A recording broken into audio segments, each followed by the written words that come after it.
Hello, welcome to our March 22nd regular City Council meeting. You will notice that I am not Mayor Ron Bacon, although we look a lot alike, but that's okay. We're going to keep on going without him tonight. I will start with the roll call.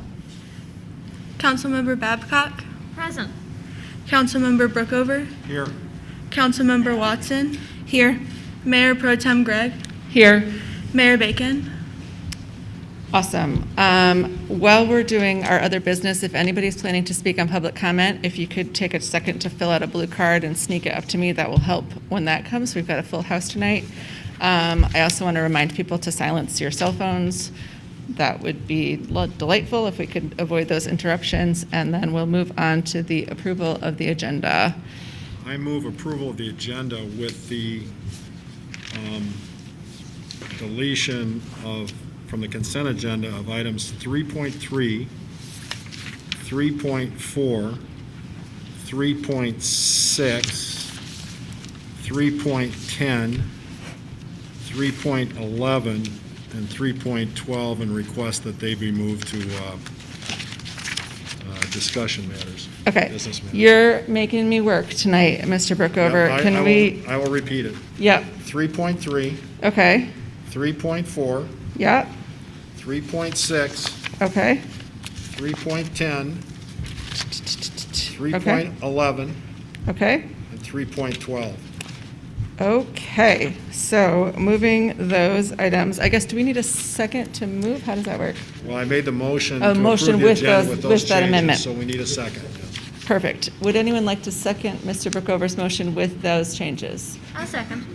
Councilmember Babcock. All right, so those items will become, I guess we're going to add a business agenda after our public hearing agenda, in which those items will become, let's see. Sorry, I didn't know I was going to have to do homework tonight. So business agenda, so we've got 5.1, sorry, will be the previous 3.3. 5.2 will be 3.4. 5.3 will be item 3.6. 310 will become 5.4. 311 will become 5.5, and 312 will become 5.6. And just like that, our agenda got much longer. All right, voting on the amended agenda. All in favor? Aye. Aye. All opposed? Seeing none, that becomes our meeting of the day. We'll move on to approval of minutes from the regular council meeting from March 8th of 2022 and the City Council discussion meeting of March 15th, 2022. Do I have a motion to approve those minutes? So moved. Moved by Councilmember Babcock. Second. Seconded by Councilmember Watson. All in favor? Aye. Aye. Any opposed? Perfect. Okay, communications, cruising right along. We do have a full house tonight and a packed agenda. So if you have written to the council on any topic, if you have written to the council email address, you should see your communication in our online agenda packet.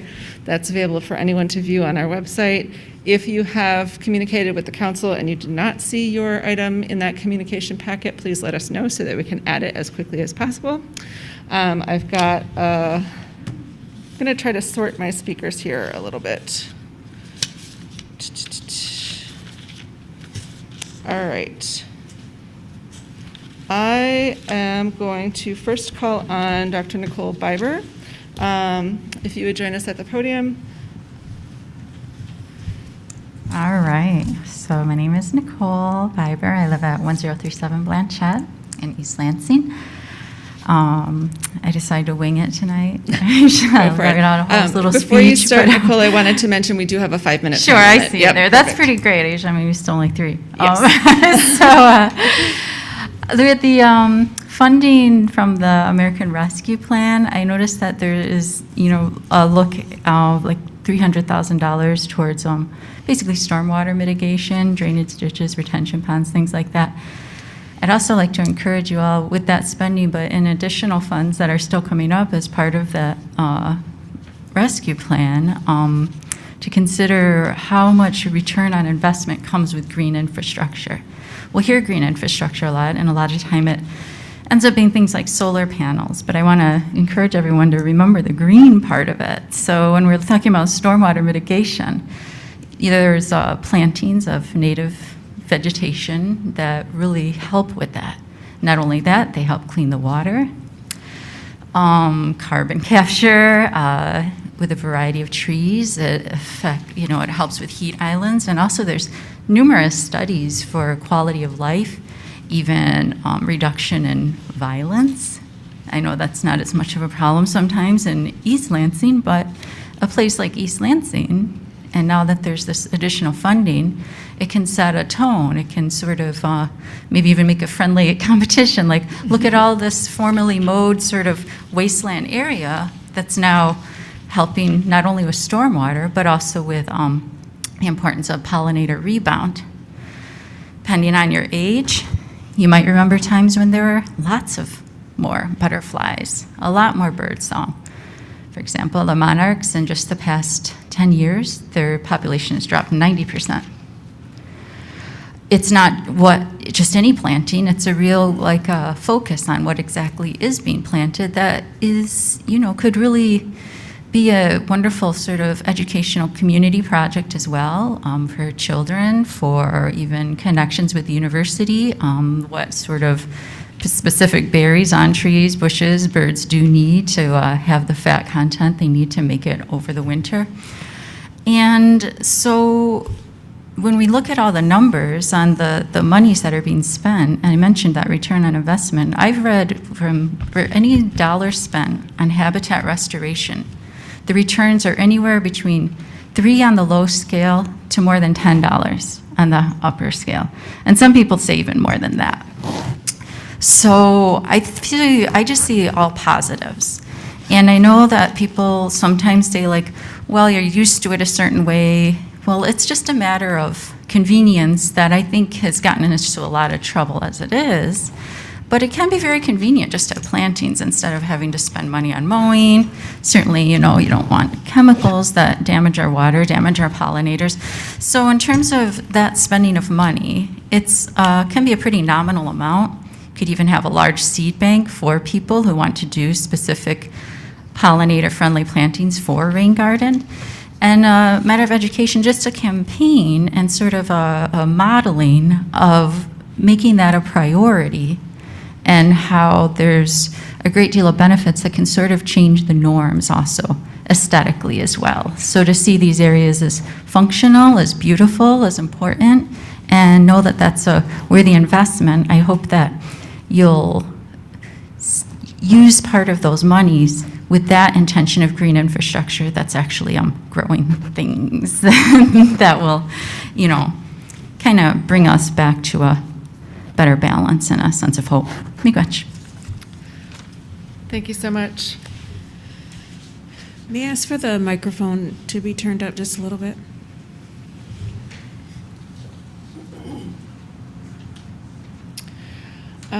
All right, Kathy Bratz? Brachi. Bratson. Brachi. Bracci. Got it. I'm sorry, I didn't understand that those numbers were those letters were part of your last name. Good evening, everyone. I didn't think that I would have to be back here in front of the East Lansing City Council again, but here I am, and I see a lot of new faces. How many of you are familiar with the Falcon Point residency? Okay. Most of you were not here when this first started out. I am the proud owner of a home in there, and I'm also one of your rental units through East Lansing. I'm here representing all the seniors from that park. When we first moved there, 2000, 2001, it was a senior park. It was mandatory foundations, mandatory garage attachments. There were no ifs, ands, or buts. That's the way our homes were done. So when these manufactured homes were moved in, the wheels were taken off and they sat on the frame. We have just received, and I got rumored that there was a letter that was sent by the owners that they intend to evict us after being there for nearly 20 years. And it is to the council's credit that you have backed us and our investment in 3 different owners in this park. Now, this owner right here had a gentleman's agreement with you, with us, that we were allowed to stay there. Now, Mayberry Homes is getting involved, and they were the catalyst for one of the problems we had, and we had to file a lawsuit, and we consequently won that lawsuit. Your job as council is to protect us as residents. We run from 60 years old to 95, and these people right here are part of the residency there. Norma is 95, B is 90, there's 85, 86 years old, myself, I'm 69. I spent the better part of last week researching anybody that would move these homes, even checked with the bank to see if they would finance me digging a basement, setting it up as a regular home, because they're very well built. Bank doesn't want to touch it, and not one mover that used to move these places will move them because there's no wheels underneath them. They don't want to touch it. So I find this letter, I have not received one myself. There's several others that have not received it, but I find this letter very threatening. In the end, it says, if you do not move your home, we will seek restitution. Well, if we can't afford to move that home, the general cost, if anyone was going to move it, would be $15,000 to $20,000. That's not repairs, that's not setting up a foundation, digging a basement, hooking up electric, gas, whatever else you need. It's not possible. And the rest of us do not want to spend that kind of money at our age to move something that no one will find and finance and no one will move. So unless they want to buy us out, that's our only option. We don't plan on moving, and we just don't. Not one of us wants to leave this park. You know, we were promised a lot of things when we first moved in there, a pool, a clubhouse, the whole 9 yards, never finished. Went on to the next one, they promised the same thing and kept selling homes when they were in the process of selling it to someone else. We have a young lady right here that just bought my neighbor's house across the street. How long ago, Erica? March 12th. March 12th, when they knew that this was in the works. And the date on this letter is March 11th. So I find it deceptive, and they're telling us that they're changing the land use. And we know for a fact, because we've gone through this with you many times, that they have to come here and get that done first. And I am imploring this council, do not let them change that land use. That is single residency, which qualifies us to be there. We pay our rent. In fact, most of us take better care of our property than they take care of their own. And that's not the first time they've been told that either.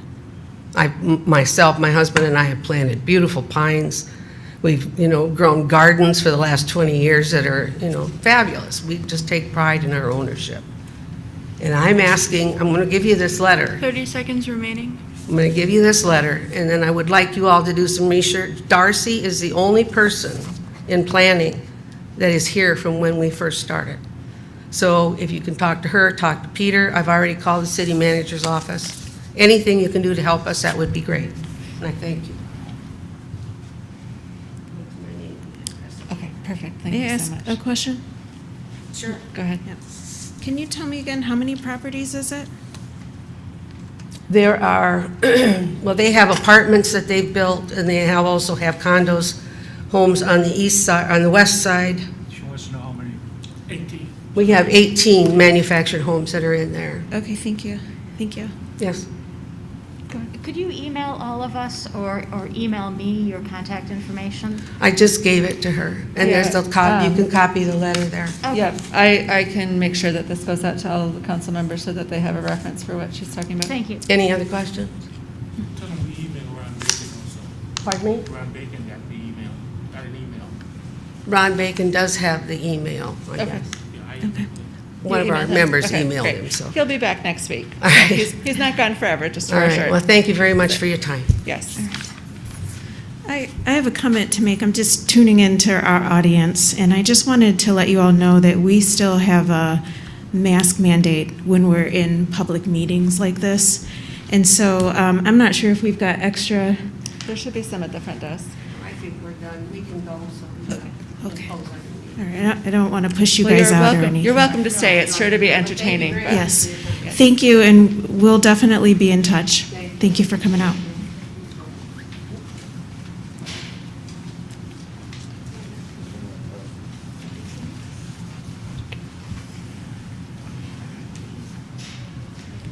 Great. I'm going to give them a chance to shuffle before I call up the next person.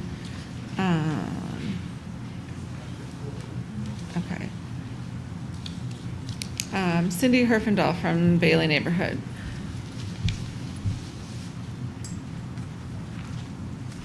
And I forgot my mask, so I apologize. But thank you all for taking the time tonight. I'm here on behalf of residents of 3 different neighborhoods, Bailey, Oakwood, and Chesterfield.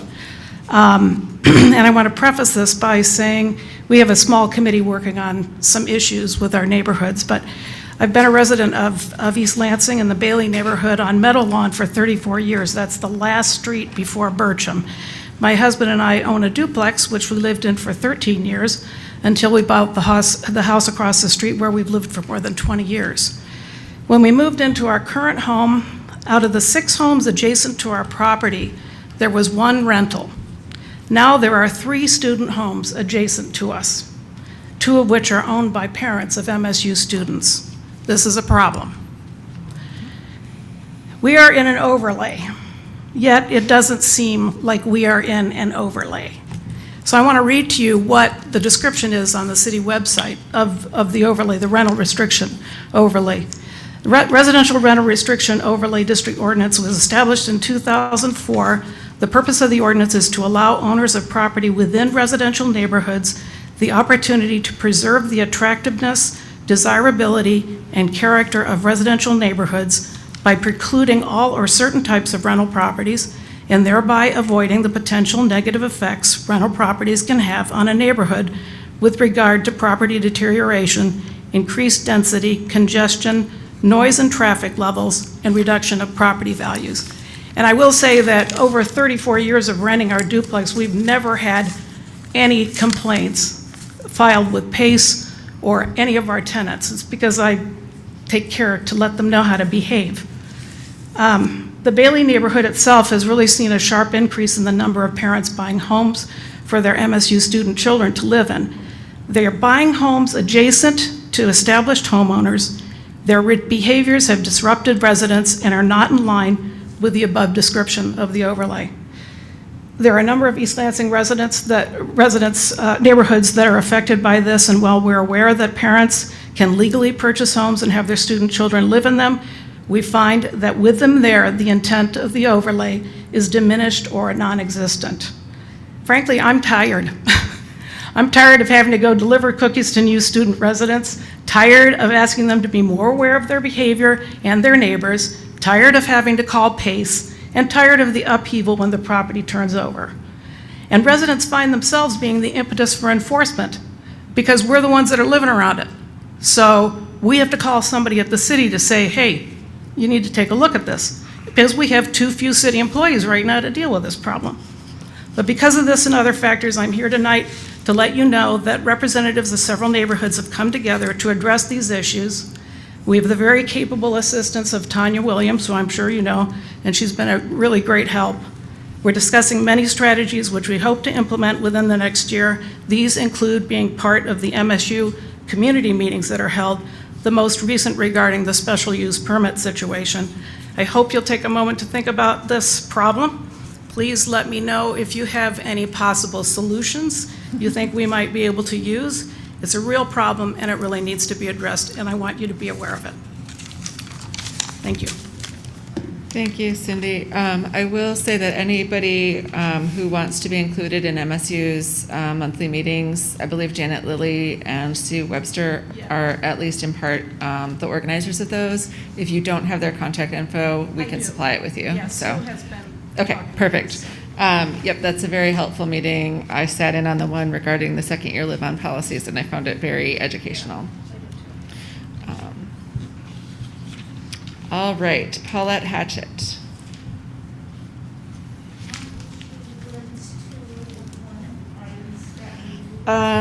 Is it, okay,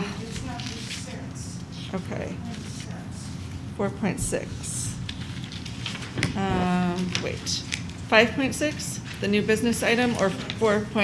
So there will not be any public comment during the business portion, only during our public hearing portion, so this is the time that you should address us, yep. The information provided to council indicates that there were 2 letters written regarding the non-approval of this request to extend the license. Actually, there was 3, but I did it inappropriately, so my letter was not included. Most of what my neighbors wrote covers a lot of... Paulette, can I just, so this is for 745 Berkshire Lane, that's the one that you're talking about? We've got several rental licenses on our agenda. I just want to make sure that I'm looking at the correct... It's 755 that's applying Perfect. for the Okay. license. Got it. And Thank I live at 745. Okay. Okay. Since they've written and you've had an opportunity to review their letters, I will not go through my similar issues, but I agree with what they said. What I wanted to point out was the ability to be able to inform the process doesn't allow you to do it in a way where you can effectively intervene, meaning the preliminary inspection has already been made. The staff have made recommendations to the Housing Commission. The Housing Commission tends to approve their recommendations, and then the Housing Commission sends an approved recommendation to you for you to take a look at. There should be some way that we should be able to have the issues that are of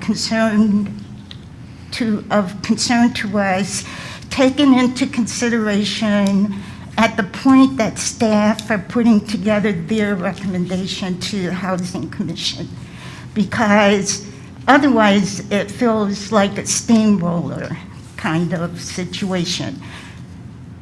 I know that there are very specific requirements, so when we start talking about things about the stability of the neighborhood, the family type environment of the neighborhood, that may not match what the technical issues are that influences the decisions about whether or not to approve a license.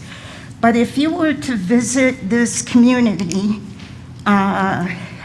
during a regular period, what you would find is that part of the neighborhood reflects what you see in rentals, and part of the neighborhood reflects what you see in more stable residential neighborhoods, because the single-family residents are all located further into the cul-de-sac, and the rentals are all towards the end, towards where Bertram is.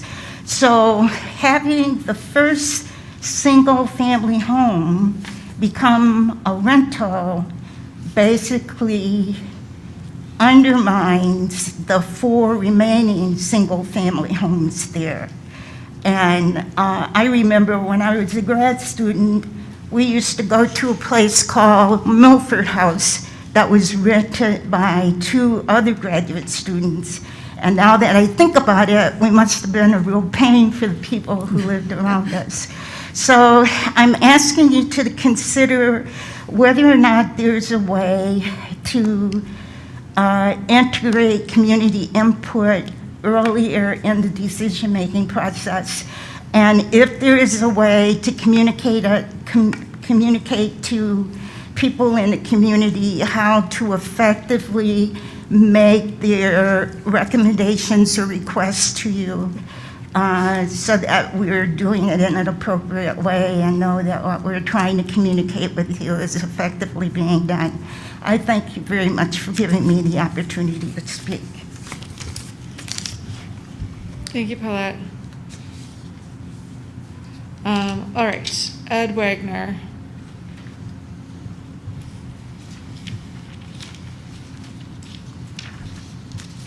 Good evening. Welcome to the podium. Thanks. I need to put on my old man glasses for reading. My name is Ed Wagner, and I live in the Bailey neighborhood. I am here as a representative of the Bailey Community Association.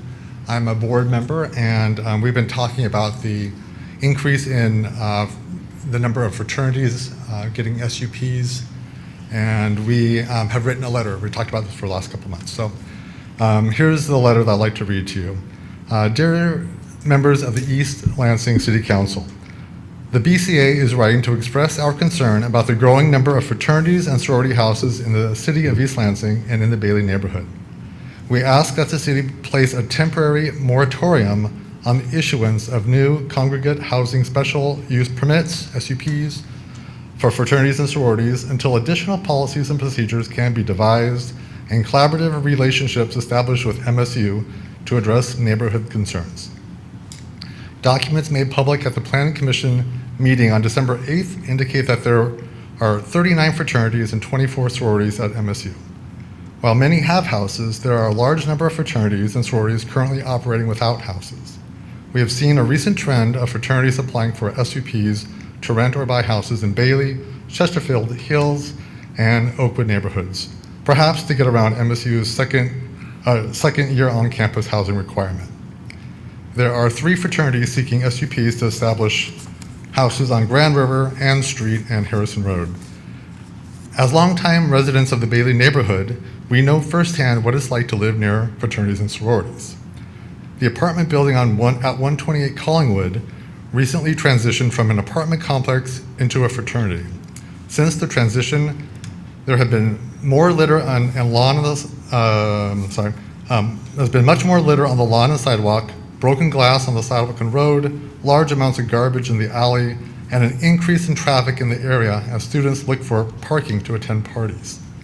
In November of 2021, a student died in our neighborhood after a fraternity party.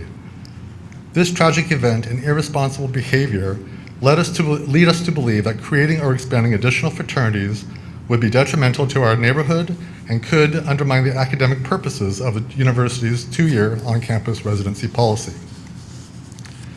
The city's current special use permitting process for congregate housing is problematic in both its limited scope and the creation of privileges that transfer to a future tenant rather than being limited to the housing organization applying for the permit.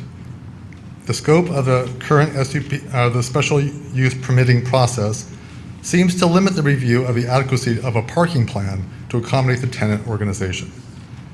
In addition, there are no criteria and provisions for a re-review when the property is transferred to a new tenant. We believe a re-examination of the city's special use permitting process would support the university's housing and policy preferences and protect East Lansing neighborhoods. It is essential that East Lansing neighborhoods and MSU students coexist together with the help of the city in a way that recognizes and respects the needs of both groups. We ask the City Council to consider a moratorium on issue new special use permits for fraternities and sororities while conducting a review of the policies and procedures for granting new permits for congregate housing. This review should include collaboration and cooperation with MSU in supporting and encouraging the university's existing process to hold fraternities and sororities accountable for their behaviors. Thank you for your attention to this important neighborhood issue. Signed, the members of the BCA. Perfect. Thank you. Thank you, Mr. Wagner. Is there anyone else in attendance in person who would like to address the council on any issue? If your issue is regarded to the 2 public hearings coming up, you will have an additional time to speak at that point. Nicole, do we have anybody in the virtual queue? We do not have any callers on the line. Okay.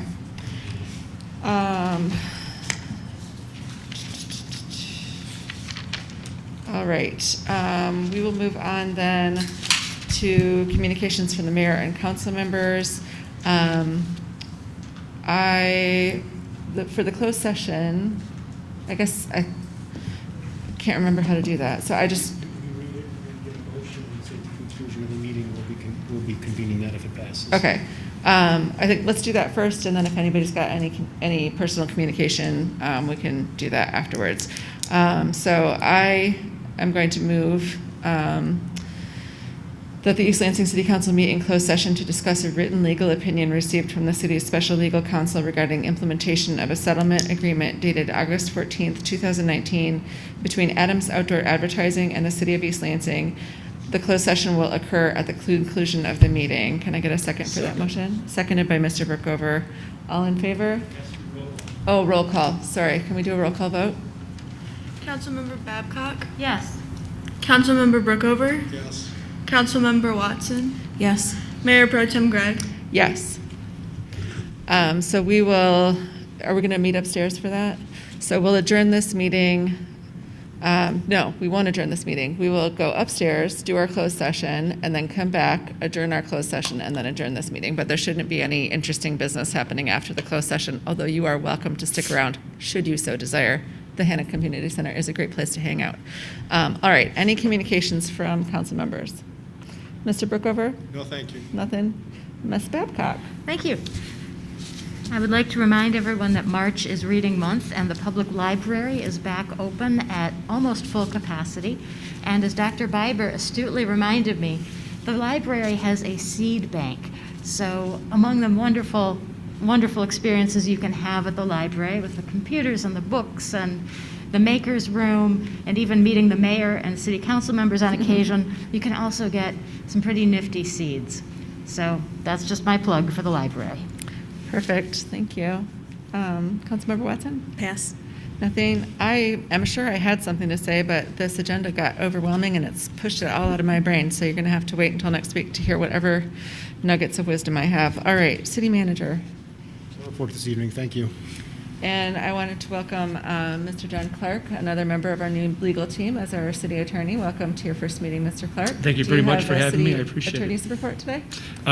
No report this evening, thank you. Perfect. Well, welcome, and I hope that we'll entertain you at least. All right. Thank you very much.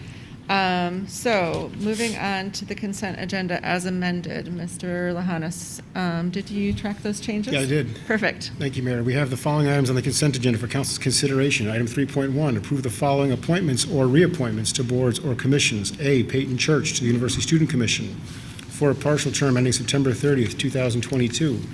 B, Judy Labovitz to the Seniors Commission for a partial term ending December 31st, 2024. C, Chris Parsons to the Building Authority for a partial term ending June 30, 2026. D, Mark Grebner to the Elected Officers Compensation Commission for a partial term ending December 31st, 2023. E, John Zarnecki to the Elected Officers Compensation Commission for a full term ending December 31st, 2028. F, Jill Steiner to the Commission on the Environment for a partial term ending December 31st, 2023. G, Barb Anderson to the Commission on the Environment for a partial term ending December 31st, 2023. H, Kaylee Schoen to the Commission on the Environment for a partial term ending December 31st, 2024. I, George Brookover to the Zoning Board of Appeals as an alternate member for a partial term ending December 31st, 2024. Item 3.2, approve the proposed 2022-2023 strategic priorities. Item 3.3 was moved to the business agenda. Item 3.4 was moved to the business agenda. Item 3.5, approve a second-party agreement between the City of East Lansing and Ingham County committing $50,000 of the Ingham County Parks and Trails millage funds from the White Park Improvements Project to the Ingham County Road Department to assist in funding the Lake Lansing Road Pedestrian Improvements Project. Item 3.6 was moved to the business agenda. Item 3.7, approve the performance resolution for the Michigan Department of Transportation for the purpose of issuing the city permits for the work within the state highway right-of-way. Item 3.8, Approve the resolution of support for the submittal of a grant application from the City of East Lansing for the Michigan Department of Transportation Local Bridge Program. Item 3.9, approve the street closures of all northbound lanes on Harrison Road from Kalamazoo to Michigan Avenue, and one southbound lane on Bogue Street from Grand River Avenue to Shaw Lane on Saturday, April 16, 2022, from 7 a.m. to 12 p.m. for the ISO 5K Run, Walk, and Roll Race. Item 3.10 was moved to the business agenda. Item 3.11 was moved to the business agenda. Item 3.12 was moved to the business agenda. Item 3.13, set a public hearing for April 5, 2022 to consider ordinance number 1507, a request from 310 LLC to rezone 210 West Lake Lansing Road from RA Residential Agriculture to B4 Restricted Office Business District. Item 3.14, set a public hearing for April 5, 2022 to consider ordinance number 1509, a request to rezone 218 and 224 West Lake Lansing Road from B4 Restricted Office Business District to B5 Community Retail Sales Business District. Item 3.15, set a public hearing for April 5, 2022 to consider a request from Josie Lewis to establish a fraternity at 404 East Michigan Avenue. Those are all the items on the consent agenda from council's consideration. All right, are there any other items that council would like removed from the consent agenda? Do I have a motion to approve? So moved. Moved by Mr. Brookover. Is there a second? Second. Seconded by Councilmember Watson. All in favor? Aye. Aye. All opposed?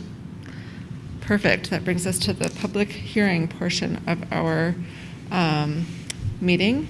Welcome to our table, I was going to say table of shame, but that's certainly not what it is. We need a special title for this table. Staff table. That's good, yes. It's a table where we ask you lots of questions that you know the answer to. So 4.1, consideration of a request from JJ Investment Properties LLC for the site plan and special use permit approval to establish a fraternity at 251 West Grand River Avenue. What can you tell us about it? Good evening, Council. My name is Peter Menser. I'm the Planning and Zoning Administrator for the city. Everything I'm going over tonight is in the meeting packet posted online that the Mayor Pro Tem mentioned earlier. So if you're looking for any of the figures or items that I'll be referencing, site plans, everything from the applications to the related site plans and everything else are all in the meeting packet for tonight.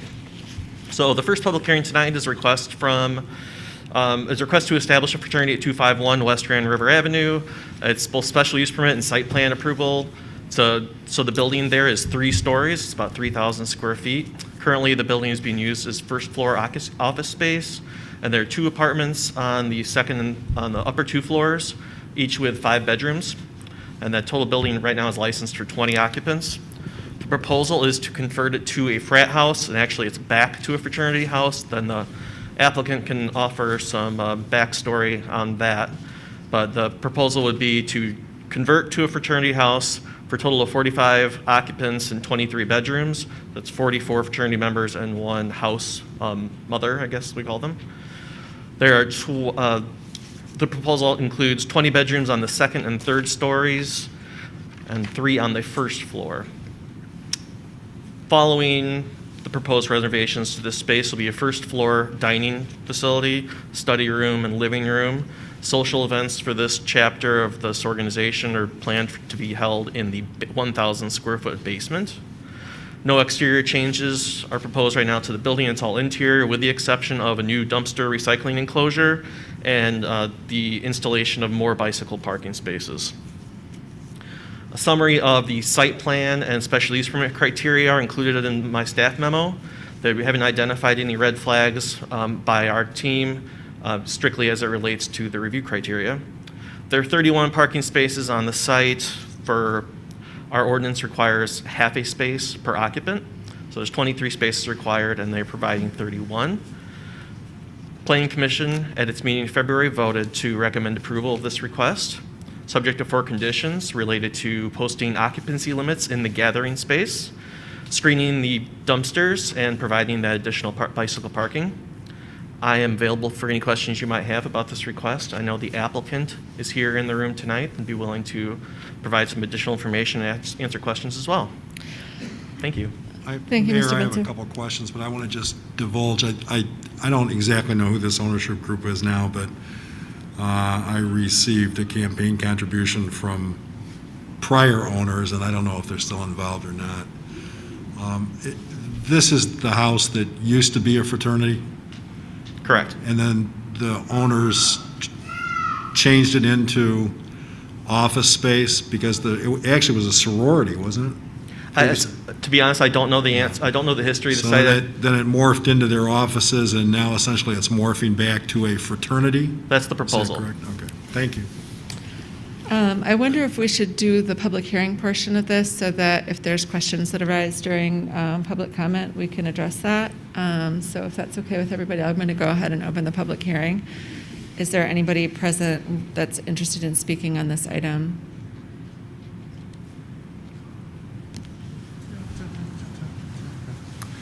Evening, my name's Tom Reeder. I'm an architect with Bergman Associates. I'm here representing the owner. Perfect.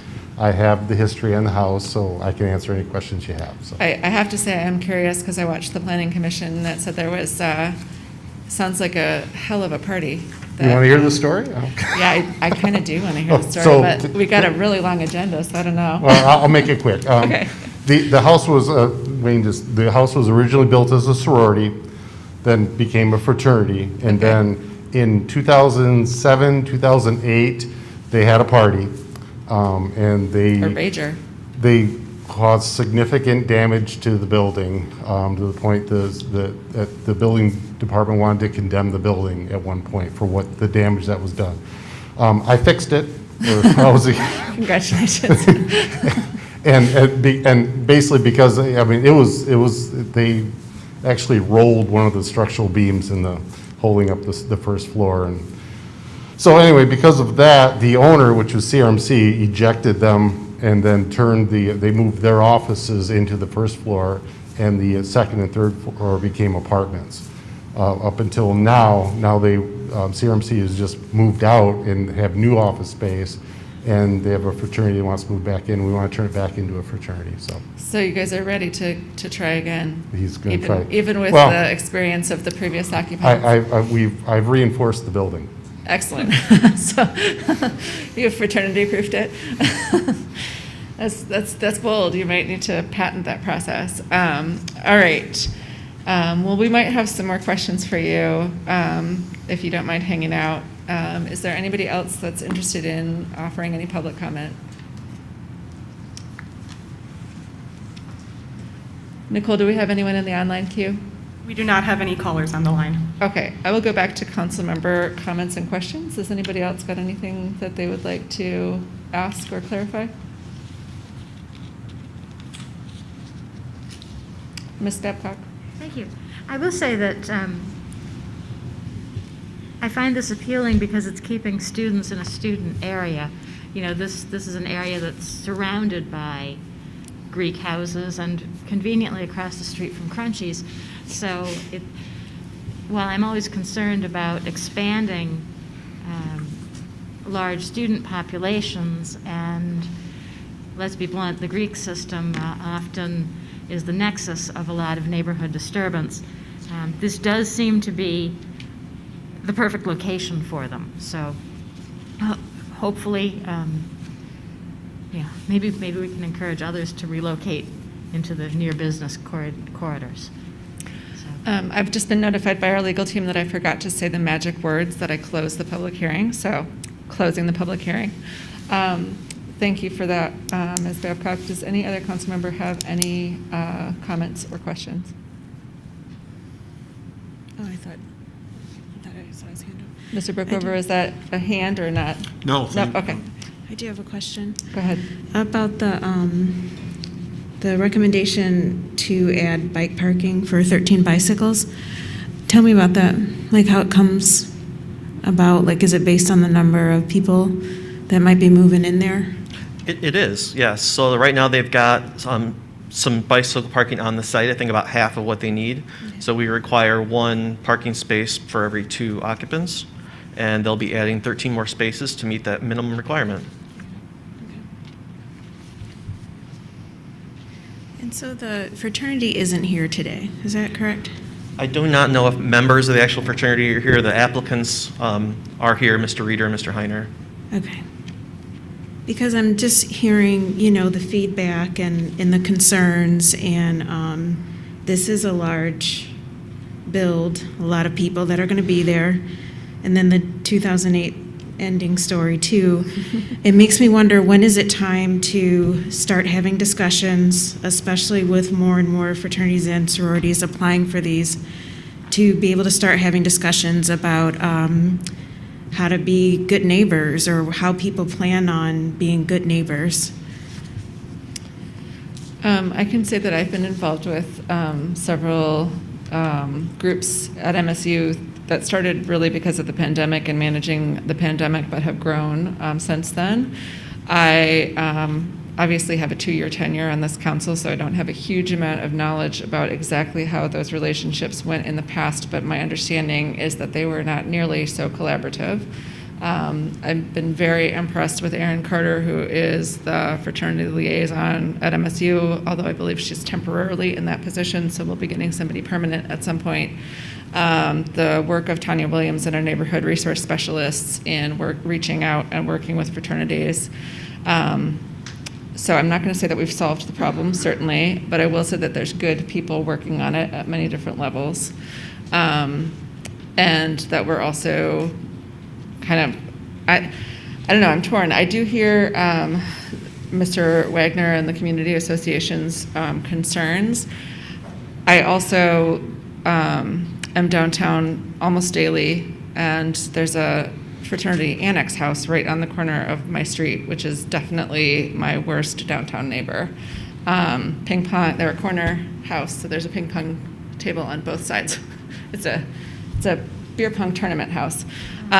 So from my mind, we're not creating additional beds for fraternity and sorority members. We're consolidating people who are in annex type housing into a building where at least we know where they are, and at least we have some measures of exerting our will. I won't say that we're controlling them in any way. We do have a special use permit, which gives us the power to withdraw the special use permit, and I think that community members are correct in targeting the second-year live-on policy from MSU for our current flood of applications. I think there is definitely an interest in capitalizing on that exemption that would allow sophomores to live off of campus. But I have also been in many meetings, including the community meeting that was referenced earlier by a member of the community, about the policies that surround that. There's, I think, finally something that we can take away. We have not had great success in controlling behavior in these houses because we don't have any privileges that we can revoke.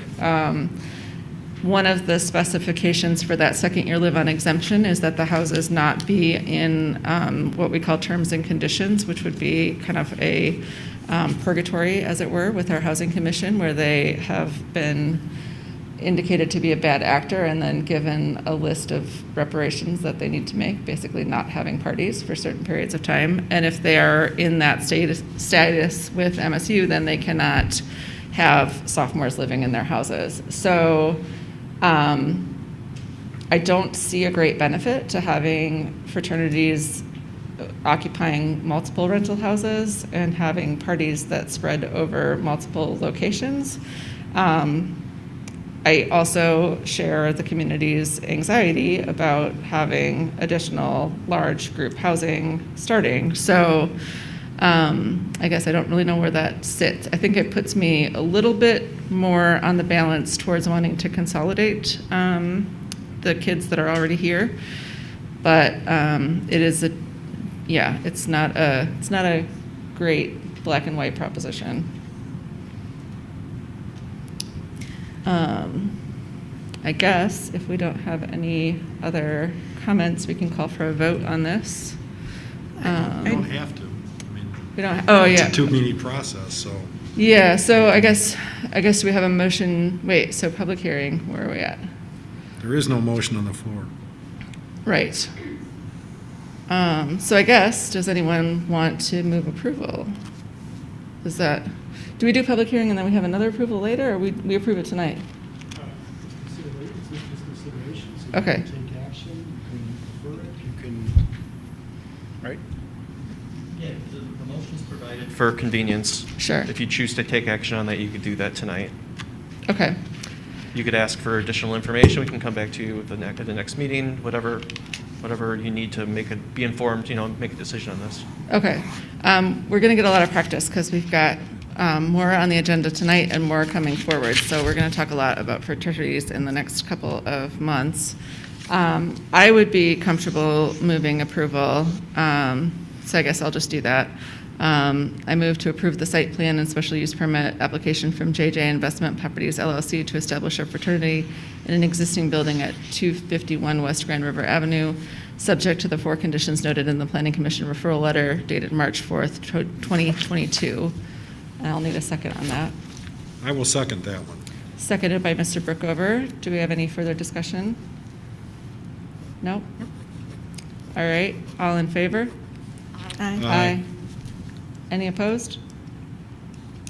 All right. Moving on to, sorry, it's a long agenda, I have to keep scrolling. Public hearing 4.2, consideration of a request from Delta Psi Alumni Housing Corporation for site plan and special use permit approval to establish a fraternity at 532 Ann Street. Mr. Menser, Good evening. welcome back. Thank you. Not that you left. This is a special use permit site plan request on the same topic, a different property. This is also to establish a fraternity at 532 Ann Street. It's a 2.5-story house, about 2,700 square feet. There are 14 bedrooms in the house total, with an occupancy allowance up to 15 individuals. 9 parking spaces on the site, 8 are required. Right now, there are no exterior changes proposed to the home itself. The parking lot is going to be restriped. Or striped, I guess, in this case. There will be new dumpster enclosure, recycling enclosure installed, and bicycle parking will be installed. So there's a summary of our site plan and special use permit criteria in the staff memo.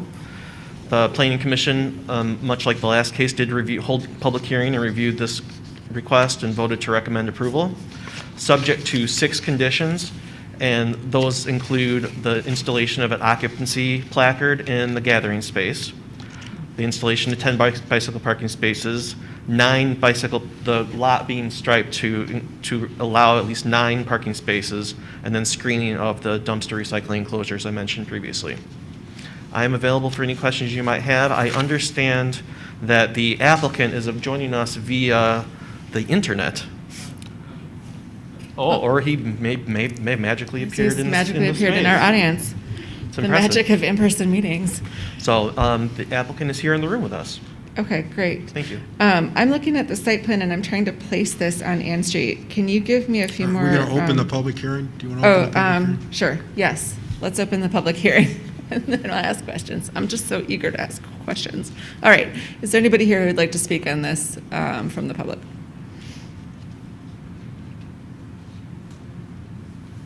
Okay, anyone joining us via the internet for the public hearing? We do not have any callers on the line. Okay. Go ahead.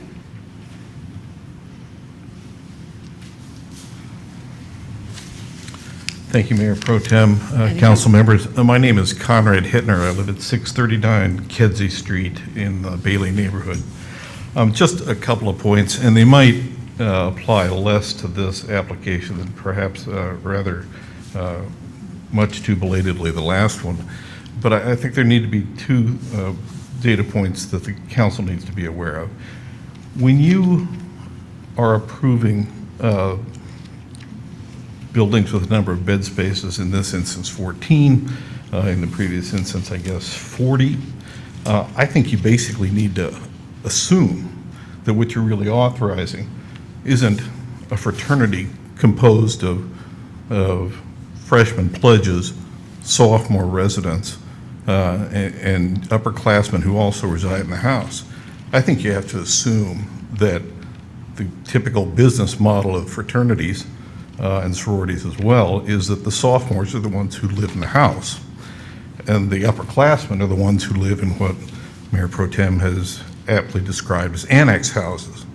So when you just approved a 40-bed fraternity house for Grand River Avenue, you've now given the license to that organization to have 40 sophomores move off campus into that house with a commensurate number of upperclassmen scattered nearby or elsewhere.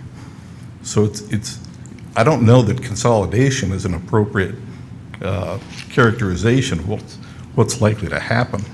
I think what you're doing is expanding sophomore off-campus housing opportunities. The other point, and I'll leave it to your legal advisors to give you the particulars or maybe a better opinion, but particularly as in the case of the Grand River House or Grand River building we just heard about, when you're converting, I think what's called type A multifamily housing into a fraternity house, you have rather decidedly limited the capacity of your police officers to intervene or enter into that building without some kind of warrant or other exigent circumstances that are pretty unusual. When you have individual apartments within a building, the police have warrantless access to the common public areas of that building, the entryway, the hallways, etc. When you turn that building into a fraternity house, the reasonable expectation of privacy of those residents now moves to the front door of the building and really constrains the ability of law enforcement officers to make inquiry, to enter, to make any determination as to what's going on, absent some rather unusual exigent situation. I'd suggest to you that that's not a particularly desirable outcome, and that might be another factor you need to crank into your considerations of these applications, particularly for that type of applicant. Thanks. Thank you, Mr. Hittner. Is there anyone else in attendance that would like to speak before we close the public hearing? Seeing no one, we will call that closed and move on to questions, I guess. So back to, I guess I had a question. Can you orient me as to where this is on Ann Street? Sure. It's between Division and Bailey. Just mid-block between Division and Bailey on the south side of Ann. Okay, It's just adjacent to an alleyway that runs north-south. got it. Thank you. And then the ownership, it appears to be owned by the Alumni Association that is asking for the license. Is that a recent property transfer, or has it been owned by them for a while? I believe it's recent, but I would defer to the applicant to explain that to you. Okay. Please.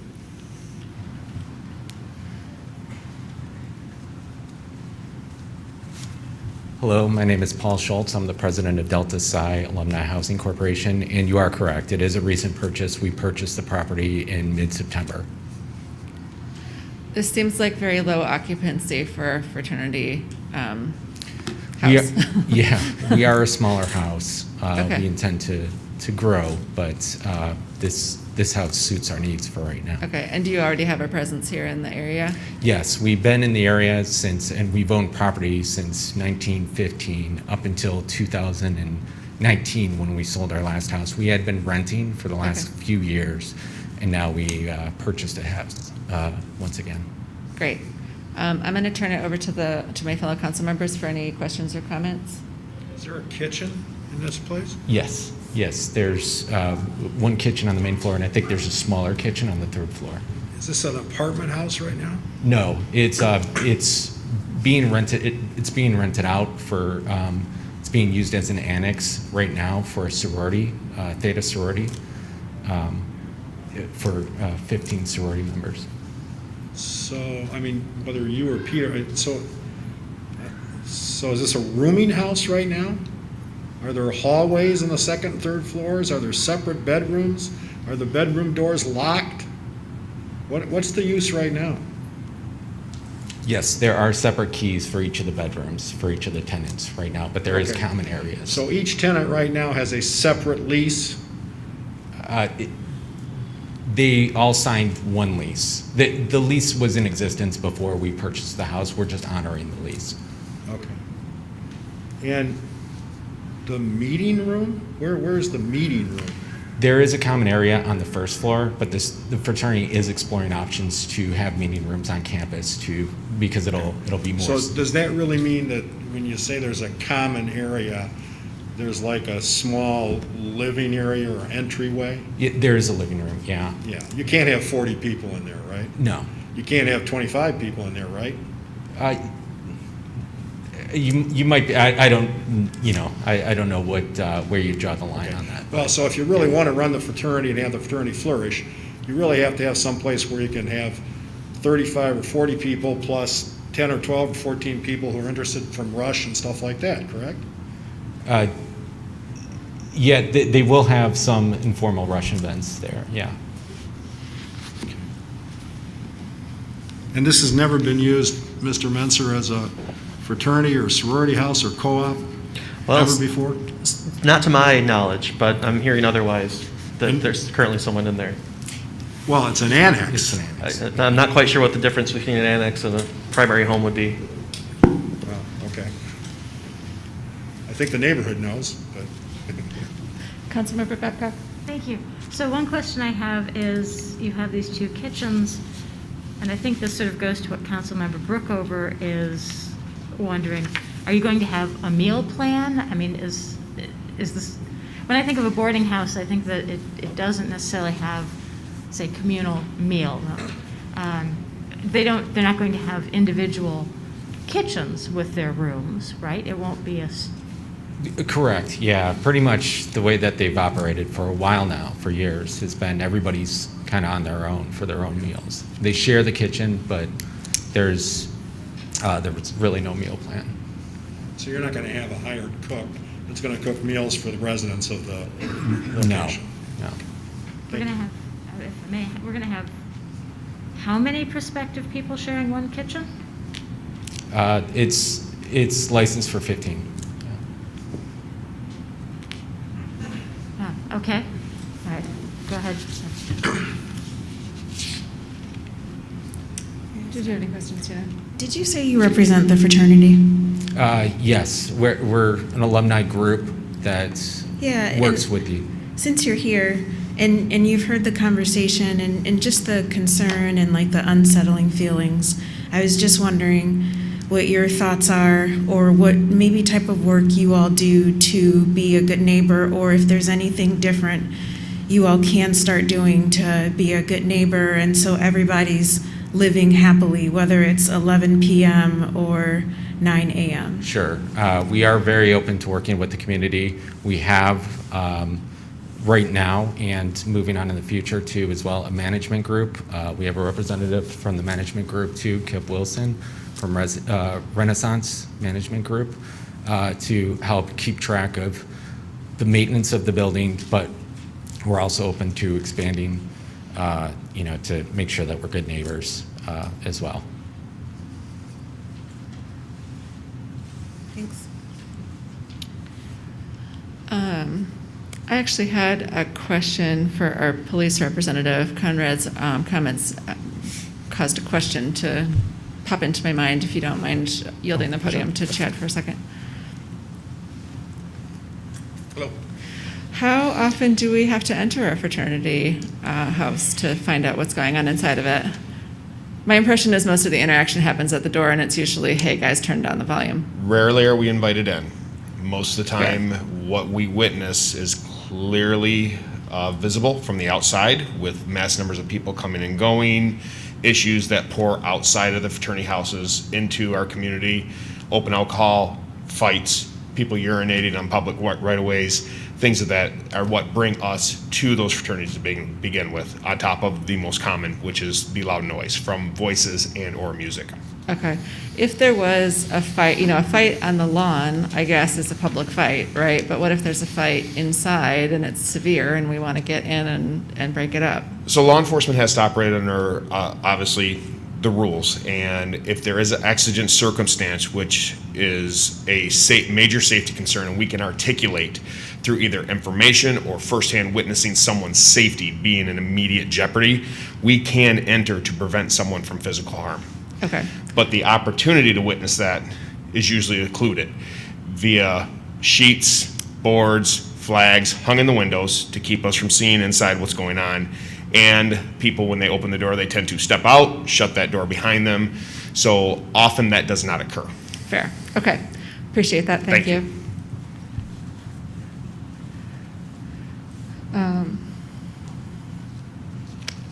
All right. Any further discussion on this? And is anybody interested in making a motion? Close the public hearing. I think I did close it, didn't I? I think I did. I think I did it this time. I'm getting better. Well, I'm going to make a motion, but I'm going to vote against the motion in the end. I just want to get this out in front. So I will move for approval of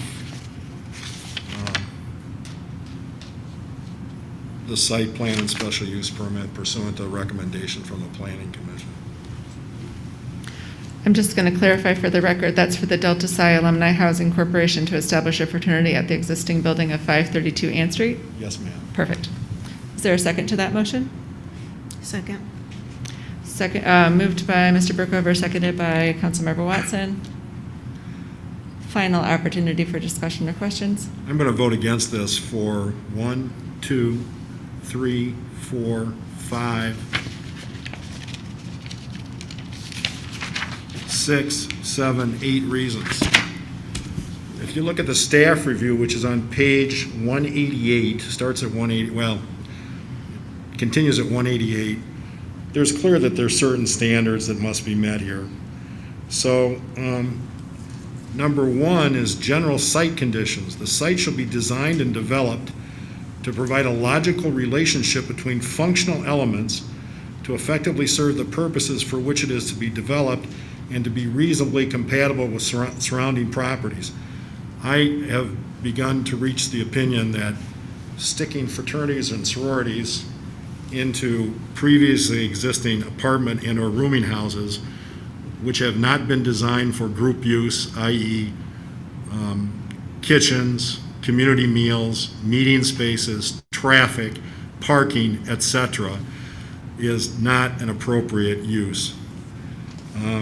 The second reason is under the staff review or under the ordinance, traffic access. The site shall be designed and developed to provide safe and effective access for all forms of travel and to minimize impacts on adjacent public facilities. Well, come on, who are we kidding? We have a 40-person fraternity which can't meet at the fraternity house, is going to try to figure out some place to meet across the street. No offense to you guys. I understand this. No offense to the fraternity. I'm sure it's a great fraternity. But I don't believe anymore in sticking a square peg in a round hole in East Lansing in these neighborhoods. And I would just point out that under that section in the staff report, it says, except when there is an event at the property, the site is not expected to generate a significant amount of additional traffic. I mean, it says it right there. Third thing is the special use permit application requires that the proposed use shall be consistent with the purpose of the use district in which it is located and the purpose and provisions of this division. And then they talk about the RM 32, intended to provide and encourage the development of housing specific to the needs of persons who desire to live within the walking distance. In my judgment, this does not meet the RM 32 criteria. Maybe the way it is now, it does, but again, shoehorning a fraternity into a building that was created, I think, in 1929 as a rooming house is not an appropriate use in that area. Then under 3 of the special use permit, the proposed size, height, architectural character, and placement of new or expanded structures on the site shall be reasonably compatible with the existing or anticipated buildings on adjacent properties. Again, I don't think this site or this building was designed to be a fraternity or sorority house or co-op or a group living situation. And what we're now starting to develop is a hybrid group living thing because of something that happened across the street. And I don't think that this is what this site was designed for or is compatible with. The same section, 4, streets and access facilities serving the site shall be able to safely accommodate the expected traffic generated by the proposed use.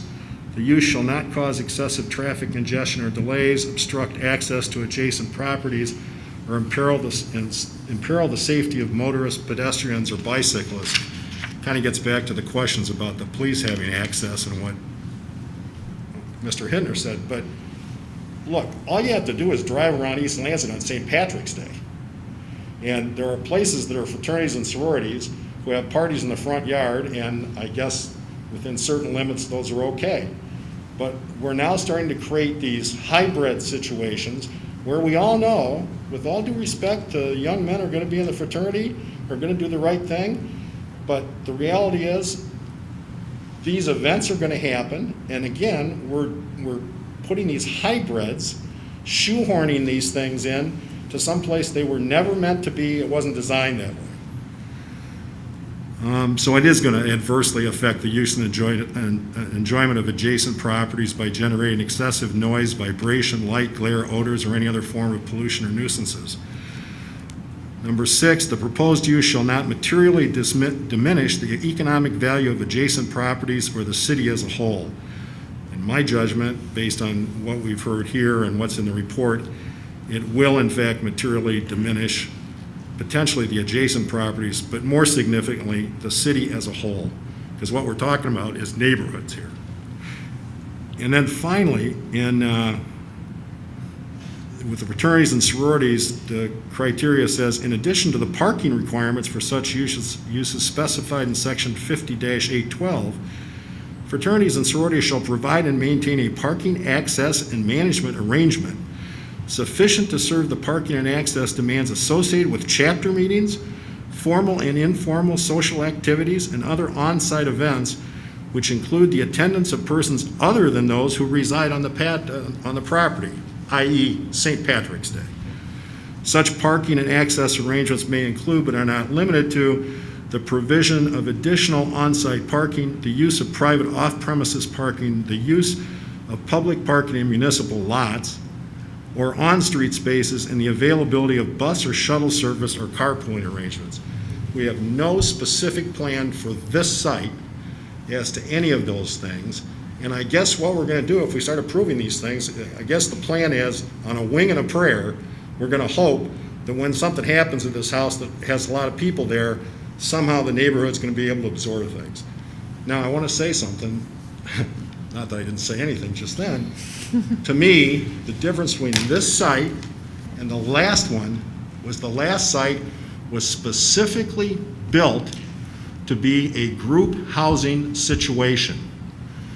It was planned with parking. It was planned with specific bedrooms. It had a large getting together or community space. And this particular type of use doesn't have those things. Down the line, I'm really concerned that if we keep doing this, we're going to have a fire or something like that in a space like this, and we're all going to be sorry.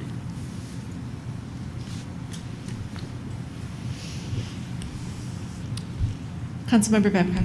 Everything Mr. Brookover said, with the addition of the fact that we're going to have up to 15 people cooking in a single kitchen, which, no offense to young people today, but I remember in my day was not exactly the most sanitary or the most fire-safe activity.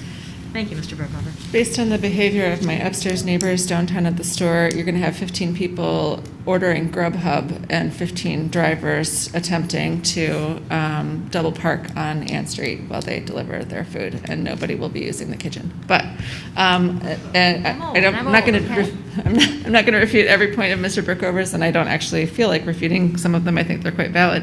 But I will point out that this is about a block away from the Albert Street parking garage. So using municipal parking has been referenced in the applicant's letter in a couple of different places.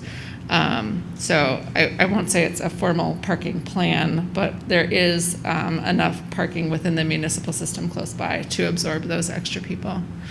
Are there any additional questions or comments? I'm going to make a comment. Please do. It's not specifically directed at this. It has to do with the comments about rental properties and renter overlays. And I just wanted to take a moment to discuss and think about where other overlay districts exist. Like, does Lansing have overlay districts? Does Okemos have overlay districts? And I'm under the impression that it's not, maybe it is the rental properties. I've shared before that I live around renters. I cannot afford to live within neighborhoods. And so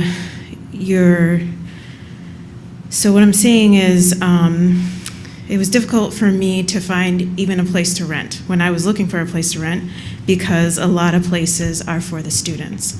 And so I wonder if we're saying we don't want renters, or are we saying that there's a concern with the different things that younger people do, that students do. But we've also got a situation where rich people are able to stay rich in the system because renting out rooms, renting out a house to a group of students, they can afford it. But renting out a house at a similar price to a family, it can be very unaffordable for them. And so it's just also still a time to think about who's coming into the city, who can afford to be in this city, and what other shifts and changes can we make as we think about our community. But that's all I want to take a chance to talk about, because there's been a lot of discussion today about renting and about the atmosphere, and I am interested in affordable housing. I'm interested in diversification from a worker, being able to afford to live here, to a family, going to our school district, to our students who contribute a lot to our economy and make this a great place too. So thank you. That's all. Thank you, Councilmember Watson. I believe we have a motion and a second on the table, if I'm remembering. So I am going to go ahead and call for a vote if there is no additional discussion. All right, all in favor? Aye. Aye. All opposed? Aye. I believe a tie is a fail, yes? All right, so that motion has failed. Moving on to our third public hearing of the evening. Item 4.3, consideration of a special use permit request from Fpaw Incorporated to establish a marijuana retailer at 1415 East Michigan Avenue. I guess we'll open the public hearing. To start, is there anybody here that would like to speak to this item? Nicole, do we have anyone on the online queue? We do not have any callers on the line. Excellent. Going once, going twice. All right, I will close the public hearing. Mr. Menser, what can you tell us about this? Good evening. So this is a request from FPAW Michigan LLC to establish an adult use marijuana retail facility at 1415 East Michigan Avenue. This property is located on the south side of Michigan Avenue.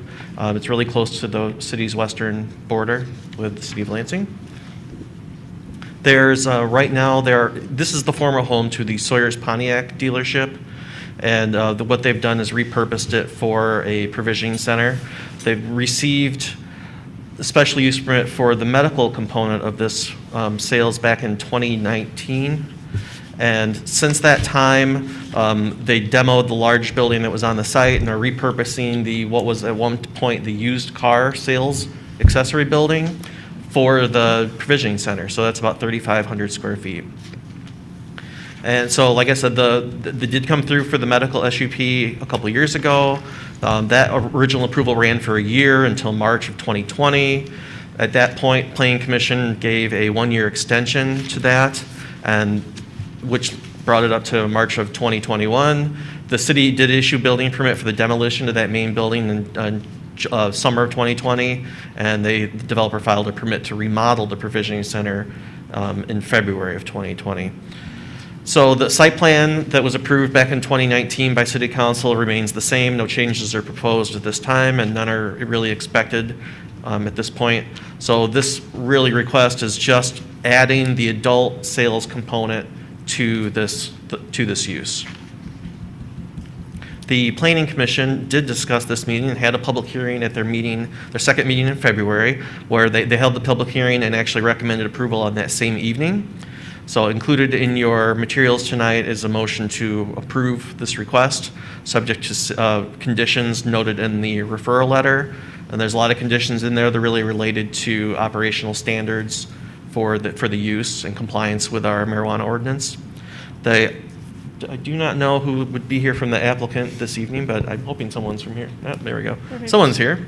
Excellent. I got questions.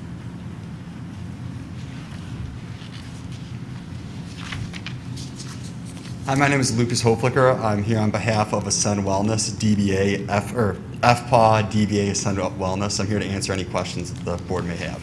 I do have some questions, but I'll let the rest of the council chime in before I pepper you with them. Anyone else have any questions for Mr., I'm sorry, pronounce your last name for me again. Hoflinger. Okay, I'm just going to go to mine then. So is it, am I right in my interpretation that adult use and recreational use have to have maintained separate inventories if they're sold in the same place? Or can you sell, because I drove past the building, which is looking, ready for business, and it's teeny tiny. Where are you going to keep it? So essentially, all the product is kept in one vault. The vault Okay. has to be segregated on an online tracking system. Okay. So yes, the online, the POS system, and everything that's packaged in labels is segregated between medical and adult use within the Okay, vault. so you can space. sell out the same doorway. You can sell at the same door, but the packaging has to be labeled as Medical well, or as recreational. tagged with the state separately. Okay, and are you currently selling out of the building, or are you No, we are waiting not on currently. your licensing approval? We are waiting, I believe, on a floodgate to come in Okay. before we can finish our final our final inspections with the city, Okay. as well as state. So you are all but open Yes. for business. Got it. And you have already been approved for medical use, so we're just adding Correct. another license to your existing business, which is not quite open yet, but will be Yes, soon. correct. Got it. Okay, that is my main question. Any other feedback from anybody on council? Mr. Brookover? So is FPAW Michigan LLC the prior applicant for the medical license? Yes, it was a prior applicant. That is our licensing. So Ascend Wellness is a publicly traded company. In every company, we have licensing entities. Fpaw is our licensing entity in the state of Michigan. Okay. All of our So all of my our question is, was Fpaw the recipient of the medical license? Oh, no, the original medical license, we inherited this. I'm trying to remember the backstory of it. I believe that the original applicant, it was in her father's name or mother's name, and they passed away, and then we purchased the license from them in the last 2 years. Okay, I'm just trying to figure out who's on first.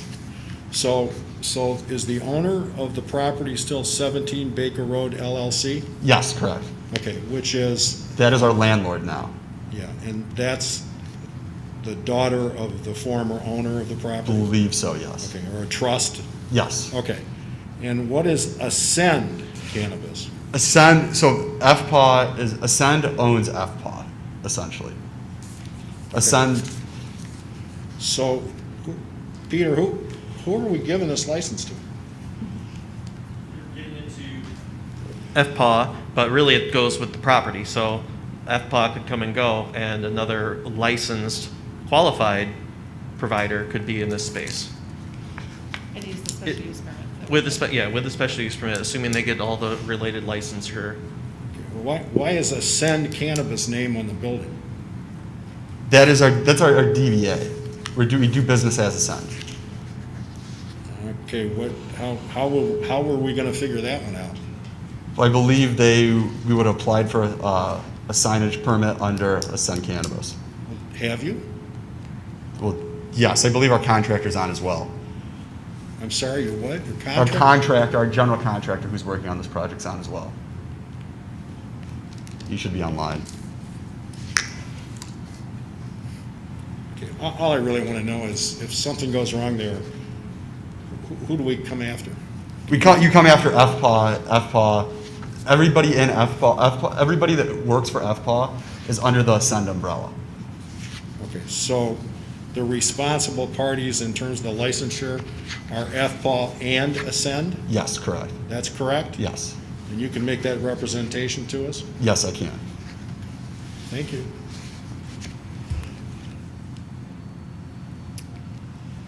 Does have a question for? Okay, go ahead, Councilmember Watson. Is this our final marijuana retailer?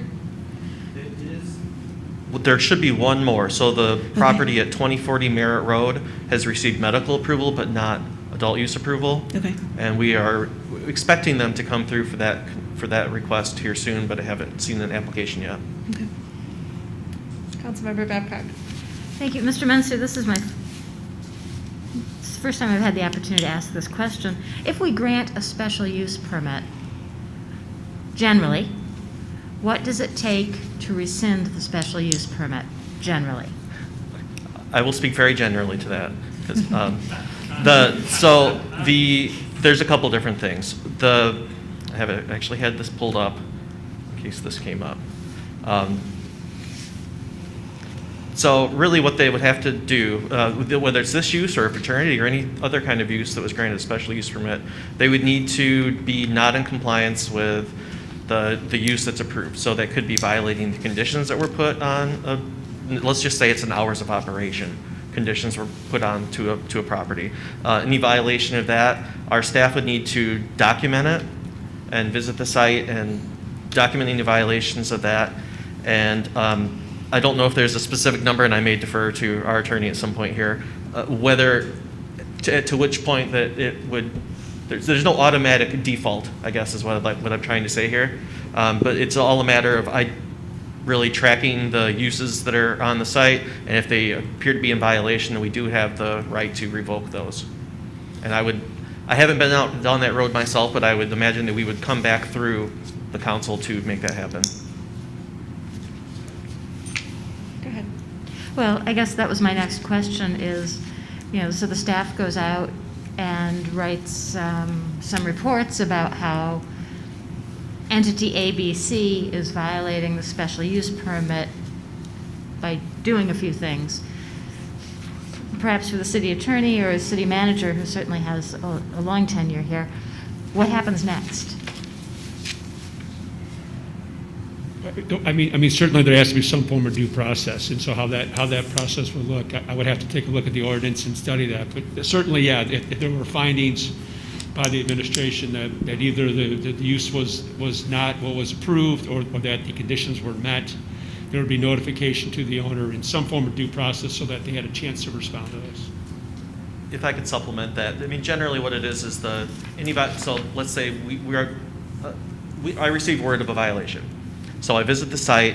Our ordinance allows for basically within 30 days them to correct it. So I would identify this violation. I would share it with the applicant, property owner, whoever is the responsible party.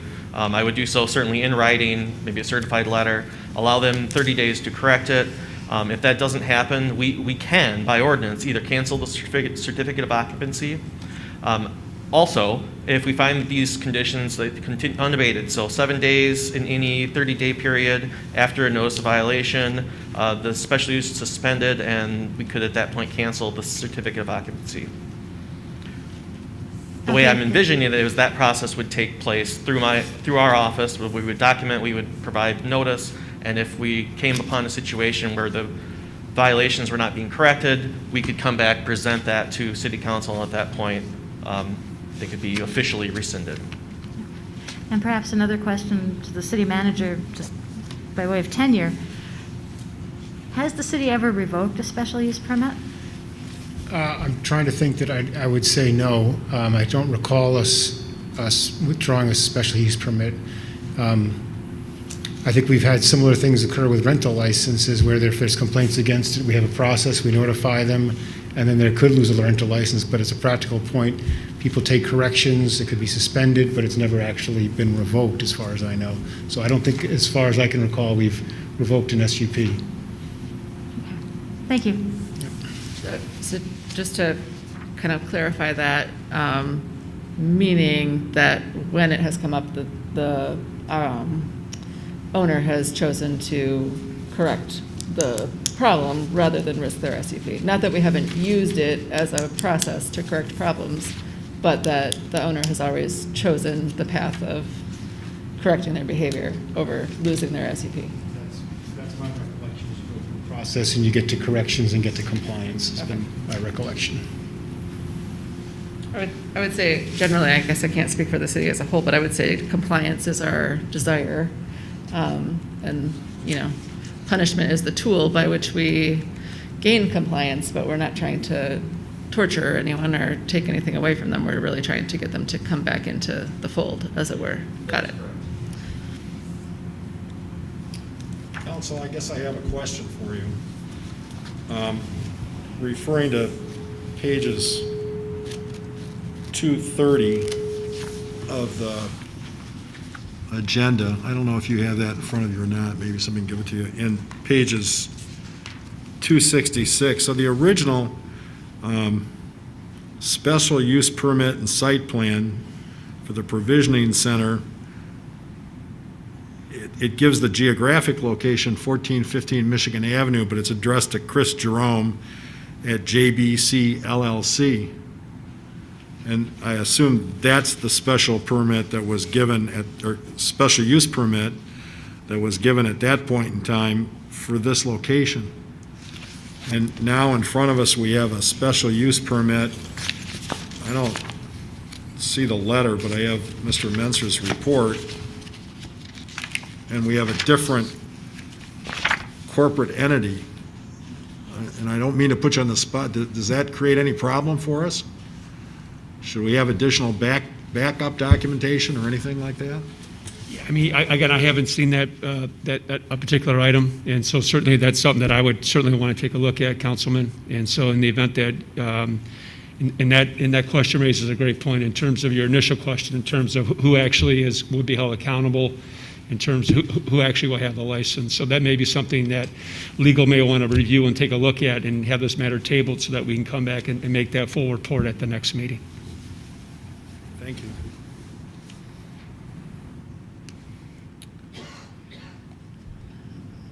If there's no further discussion, I would be looking for a motion on this item, which could include a motion to table if that was what was desired. I move we table pending examination by legal counsel of the specific ownership, special use permit issues. Our next council meeting, Mr. Brookover, do you have your, okay. Would you be comfortable tabling this until our April 5th council meeting? All right. Defer. Is that a discussion only meeting? No, that's a business meeting. Okay. Yeah, Yep. no, I'm fine. Yeah. All right. So the motion is to postpone till April 5th. Is there a second? Second. Seconded by Councilmember Babcock. All in favor? Aye. Aye. Aye. Any opposed? We will see you April 5th. All right. That brings us to the end of our initial agenda, but we have 6 new items on a business agenda, and so I think it is time to take a break. So I think we should rejoin at 8:45. That gives us about 9 minutes to stretch and get some water and come back refreshed and ready for business.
All right, welcome back. Hopefully we won't be here too much longer. All right, moving on to our business agenda. Oh, I'm scrolling through this. It's not on there anymore. We amended it. Okay, business agenda. Item 5.1, which was previously item 3.3 on our consent agenda, if you want to follow along. Approve amendment number 6 to the Northern Tier Trail Repairs Report, agreement with Ingham County extending the terms of the agreement to September 22nd, 2022. The purpose of this amendment is to allow additional time to complete the relocation of a portion of the Northern Tier Trail. If Wendy Wilmers is here, Wendy Wilmers Longpriest, please join us at the podium.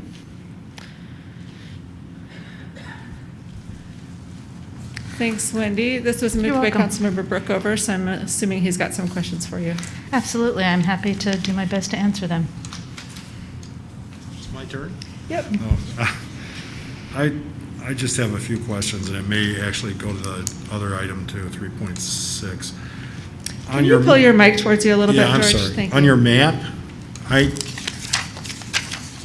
is the map showing the trail part that we're talking about in this extension?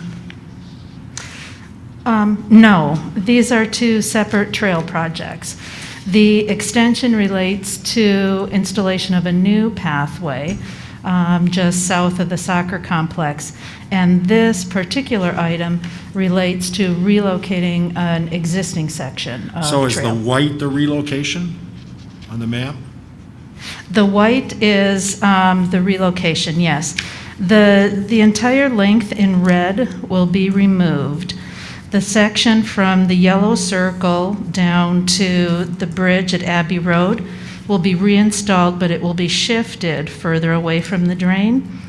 And then the dotted red line will not be reinstalled. Instead, it will be constructed where the white line is. Okay, Line is. and so the vertical line is, so that's not a road? The unlabeled vertical line where the red is? No, that's not. That is actually the drain. Okay, Yep. all right. I apologize. There's a lot No, you going don't have to on with this apologize. map. So, I move we approve amendment number 6 to the Northern Tier Trail Repairs Project agreement with Ingham County, extending the terms of the agreement to September 22nd, 2022. The purpose of this amendment is to allow additional time to complete the relocation of a portion of the Northern Tier Trail. Is there a second? Second. Seconded by Councilmember Babcock. Any further discussion? All right, I can call for a vote on this item. All in favor? Aye. Aye. Any opposed? Excellent. I think the next one, 3.4, might be parks as well, Wendy? No. Oh, kind of, maybe. So, let's see. You are the staff person on this. All right. So this is, sorry, this having to scroll back up into the consent agenda is slowing me down. 3.4, approve a contract with Nielsen Commercial Construction Company, Inc., in the amount of $77,500 to construct parks and recreation offices on the second floor of the East Lansing Hana Community Center, and to authorize the city manager to sign. Furthermore, allocate an additional $15,000 for project contingency. I guess. Where are these offices now? they don't exist currently. What happened is we needed to shift some staff from City Hall because of increases in staff in other departments there. So we moved 5 workstations from City Hall over here to Hana. And how we handled that is we moved me out of my office and converted my office to 3 workstations. So we currently have 5 people rotating through those 3 workstations, and I don't have an office. Okay, So, so George, the reason I wanted to talk about this is I'm confused now with, the ARP thing that I assume we're going to talk about at another meeting. In terms of the total square footage on the 3rd floor, can you give me an idea of? So no offices are going to the 3rd floor. The 3rd floor, early proposals for the 3rd floor for community space. This is 2nd floor. This is 2nd floor. This is one small classroom that is next to the pottery room upstairs that is used as a small meeting area, just a carpeted floor. that room will be converted with 4 walls into 4 separate areas to put staff, and that is all. There is, the proposal for the 3rd floor has no staff space in it whatsoever. Okay. And so can you give us some idea of, is there any other unused space on the 2nd floor now, once we did this conversion?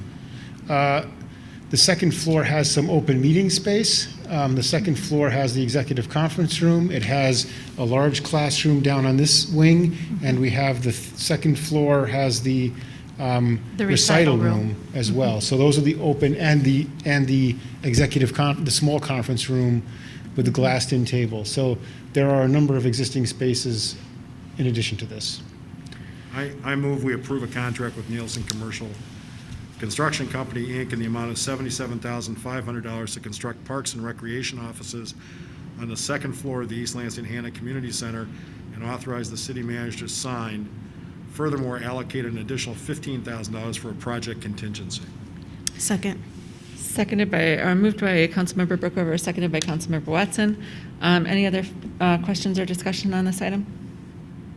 I do have a question. Go ahead, Councilmember Babcock. Thank you, and this is for the city manager. My understanding is the seniors program, Prime Time, pays rent for the space it uses in Hana Center. Is the Parks and Rec Department also going to pay rent for the space it uses?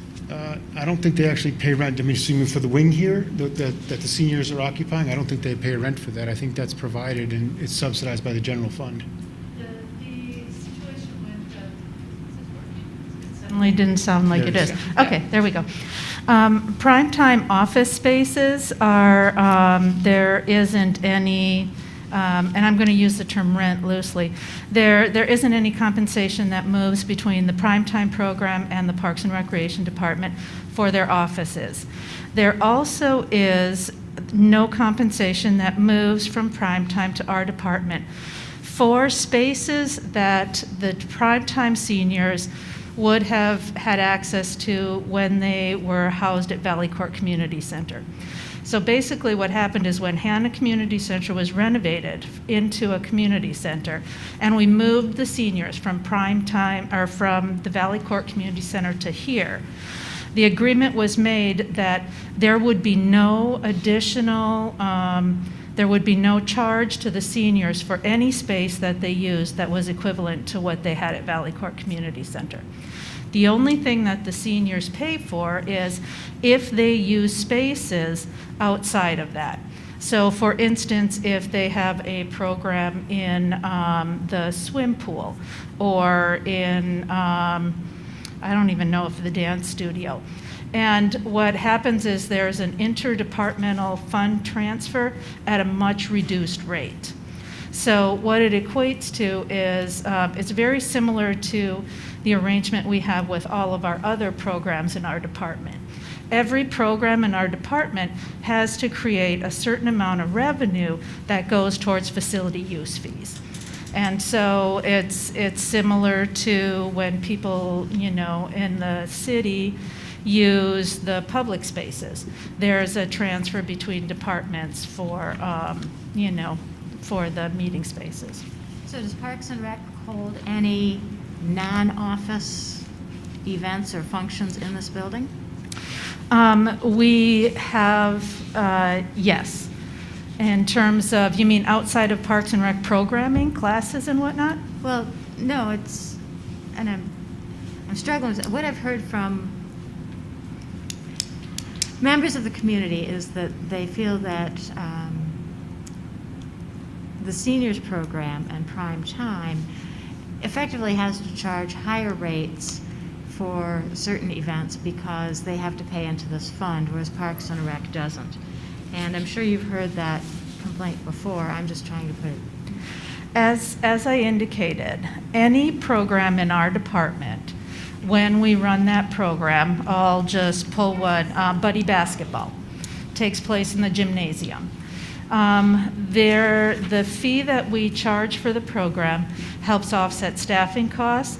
Also, a percentage of it helps offset building costs. So we do structure our fee structure so that revenue is generated to cover building costs. So for the primetime programs, there are some of their programs that they're not responsible for building costs. Again, that goes back to the agreement for the space that they used to have at Valley Court Community Center. But there are some programs that they do contribute to our building costs with. But like I said, it's a substantially reduced charge. And then there's also a strange little back transfer from our department to the primetime seniors. What it results in is, over the course of time, we looked at these numbers fairly recently. During the COVID years, there was no transfer between primetime and our department because there wasn't any programming. But the maximum amount of money that typically comes from primetime into our department is about $10,000 annually. That's for all of their programs and services, space, etc. There's no additional funds that come from them. Are the facility costs for Parks and Rec programs, like, say, Buddy Basketball, the same as the facility costs for prime-time programs? Primetime pays less. And the other thing I want to mention also to that point, about 10 years ago, we implemented, to this concern about seniors not having enough space, we implemented a credit. So on an annual basis, the Parks and Rec Department gives a credit of, I think, $7,000 a year for space utilization by prime time. And then when they exceed that, they pay for rooms that are used outside of the senior area. So it's essentially the same sort of cost recovery that Parks and Recreation has for its own programs. If you use a dance program, that program has to recoup money for the instructor, for the room, for the building, and all of that in the same way. And that's a similar type fee that's charged to primetime seniors. So the primetime program, I think, at its highest paid, I think it was $11,000 in fees for room rental at one particular year. The operation of the building is somewhere in the $600,000 a year range. So it is not, the primetime program is paying a very modest fee for the use of the building that they have. Thank you.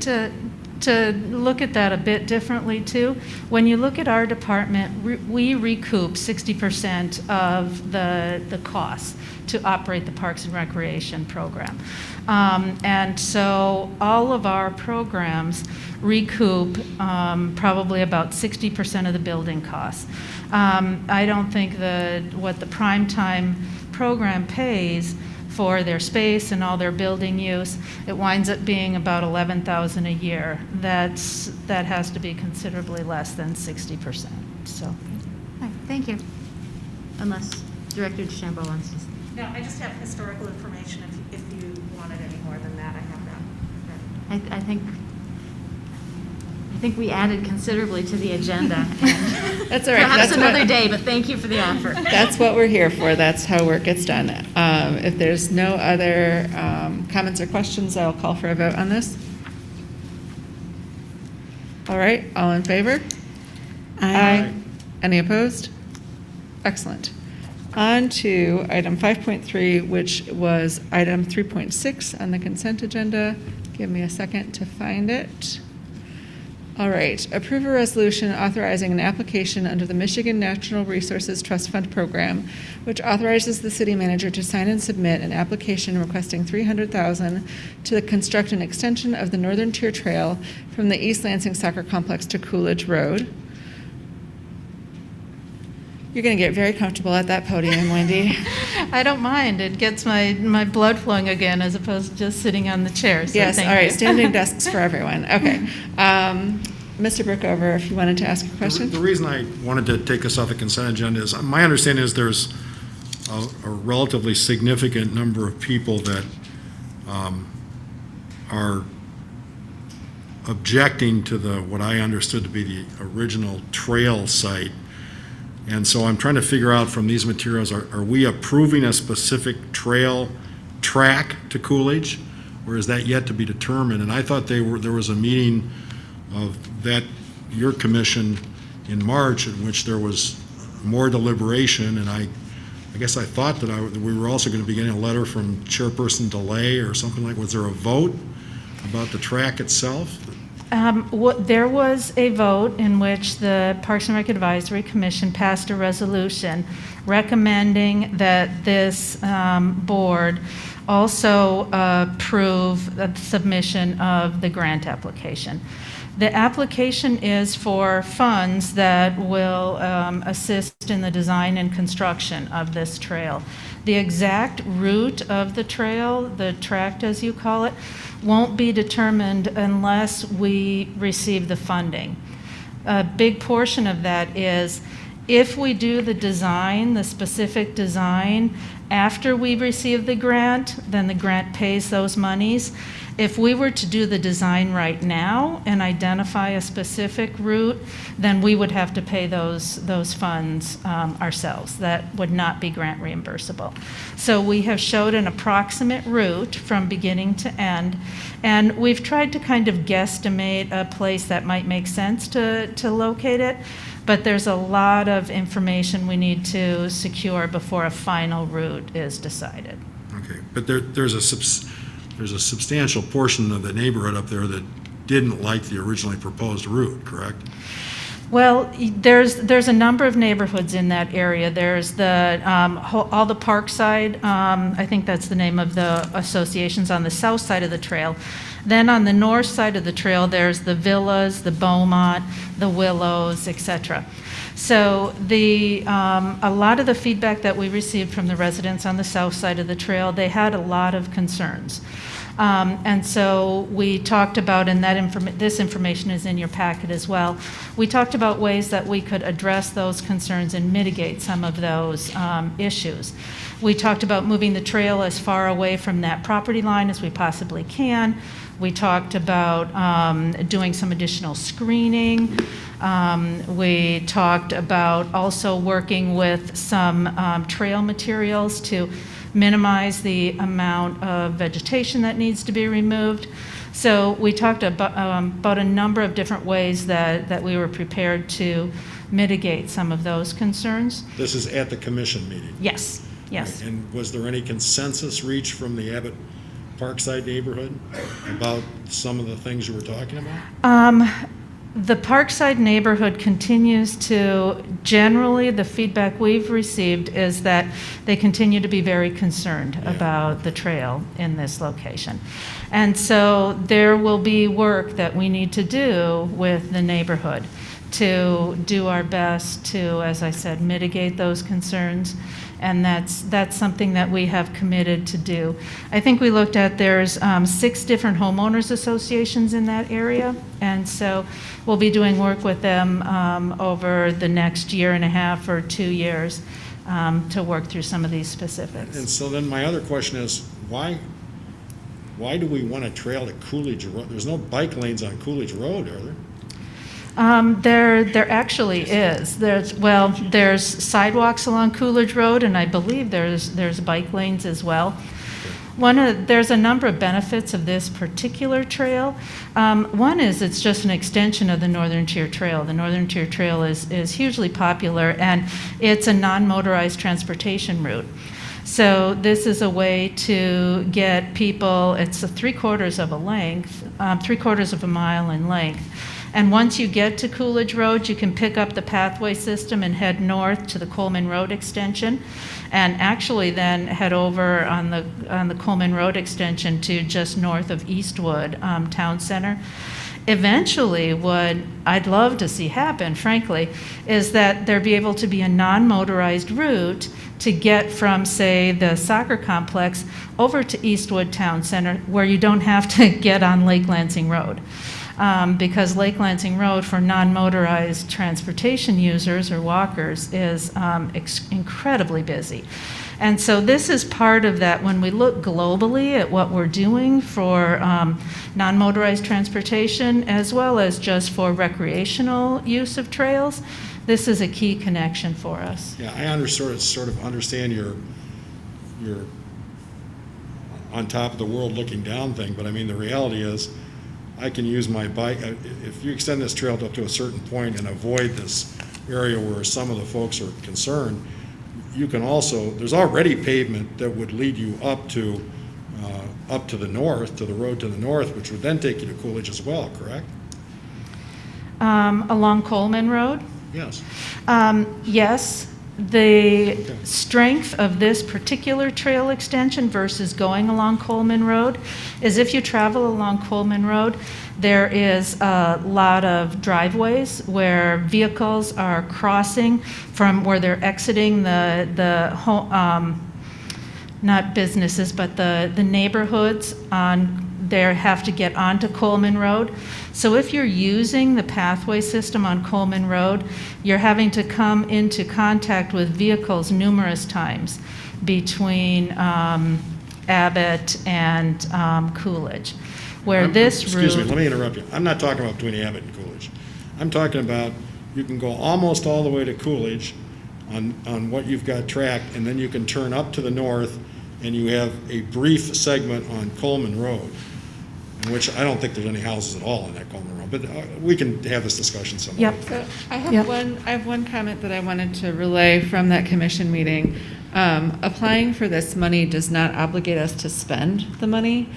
So we can take the time that we need to talk to the homeowners associations, and if we cannot come to an agreement with them that's satisfactory, we can return the grant. But we can't do the work to see if we can find an agreeable route for this if we don't have the money for it. And I know Mr. Lahanas had a comment. Mention that this is part of a long-standing, I mean, this must be probably 20 years in the process at this point. When we approved, we, the city, not me personally, approved the Beaumont and the villas, there were easements on the property for the trail system going there. There was also a commitment from the owners to pay to put their portions of the trail in. The Willows more recently gave an easement to put the trail as well. So this will all be on their property, and this has been a part of the approved site plans for those properties probably a decade and a half now. So this has been trails are difficult to put through, and it takes a lot of time to get it through. And I think this has been a long goal to extend this, and this is a great location for it. I'm a member of the neighborhood near there, Abbott Parkside, and I can tell you my residents and neighbors use the trail prolifically and use it for transportation, for dog walking, for recreation. And I would not say that there's been a consensus of all the neighborhood to say that this is a bad thing. There may be something that you've heard from people who are nearby the trail, but I think that lots of neighbors use the trail prolifically in that area. So I think it's a great amenity. So I guess what I'm trying to figure out now from a process standpoint, given all those things into consideration, when you finally decide where you're going to put the trail or propose the trail, is it going to come back to us? It would not typically come back to city council. The process for this would be we would submit this grant application. It's due April 1st. If we receive the grant, you will have an opportunity to accept it, and that would be probably in June of next year. So we're probably looking at about 14 months before the grant would be in front of you to accept. At that point in time, you could turn it down. And then another option is if we went through this whole process and, bids came back at substantially higher or something like that, then that would be in front of you again, and you could make a decision to stop the project at that time as well. So that's the traditional process. Okay, I think my question is more, does Parks and Recreation, once you guys start this whole process, and you have your engineers come in, and they tell you what it's going to cost, and then you find out later it's going to cost $100,000 more, because I'll predict that that's what's going to happen, because it's happened all over the county on all of these projects, It's okay? happening a lot. And that was before COVID. So now, you're going to go ahead, we're walking down the path, the garden path, and when we get to the garden path, is Parks and Recreation going to be able to say, we don't want the path there, we want it someplace else? Or is it, in my terminology, is it now self-executing once we start down this path? It is not self-executing once you start down this path. There's a number of steps along the way where we could say this doesn't make sense any longer, it's going to be too expensive, we have new information, the neighbors are, Okay, too upset. And we can say that? You'll let us say that? I just want to make sure.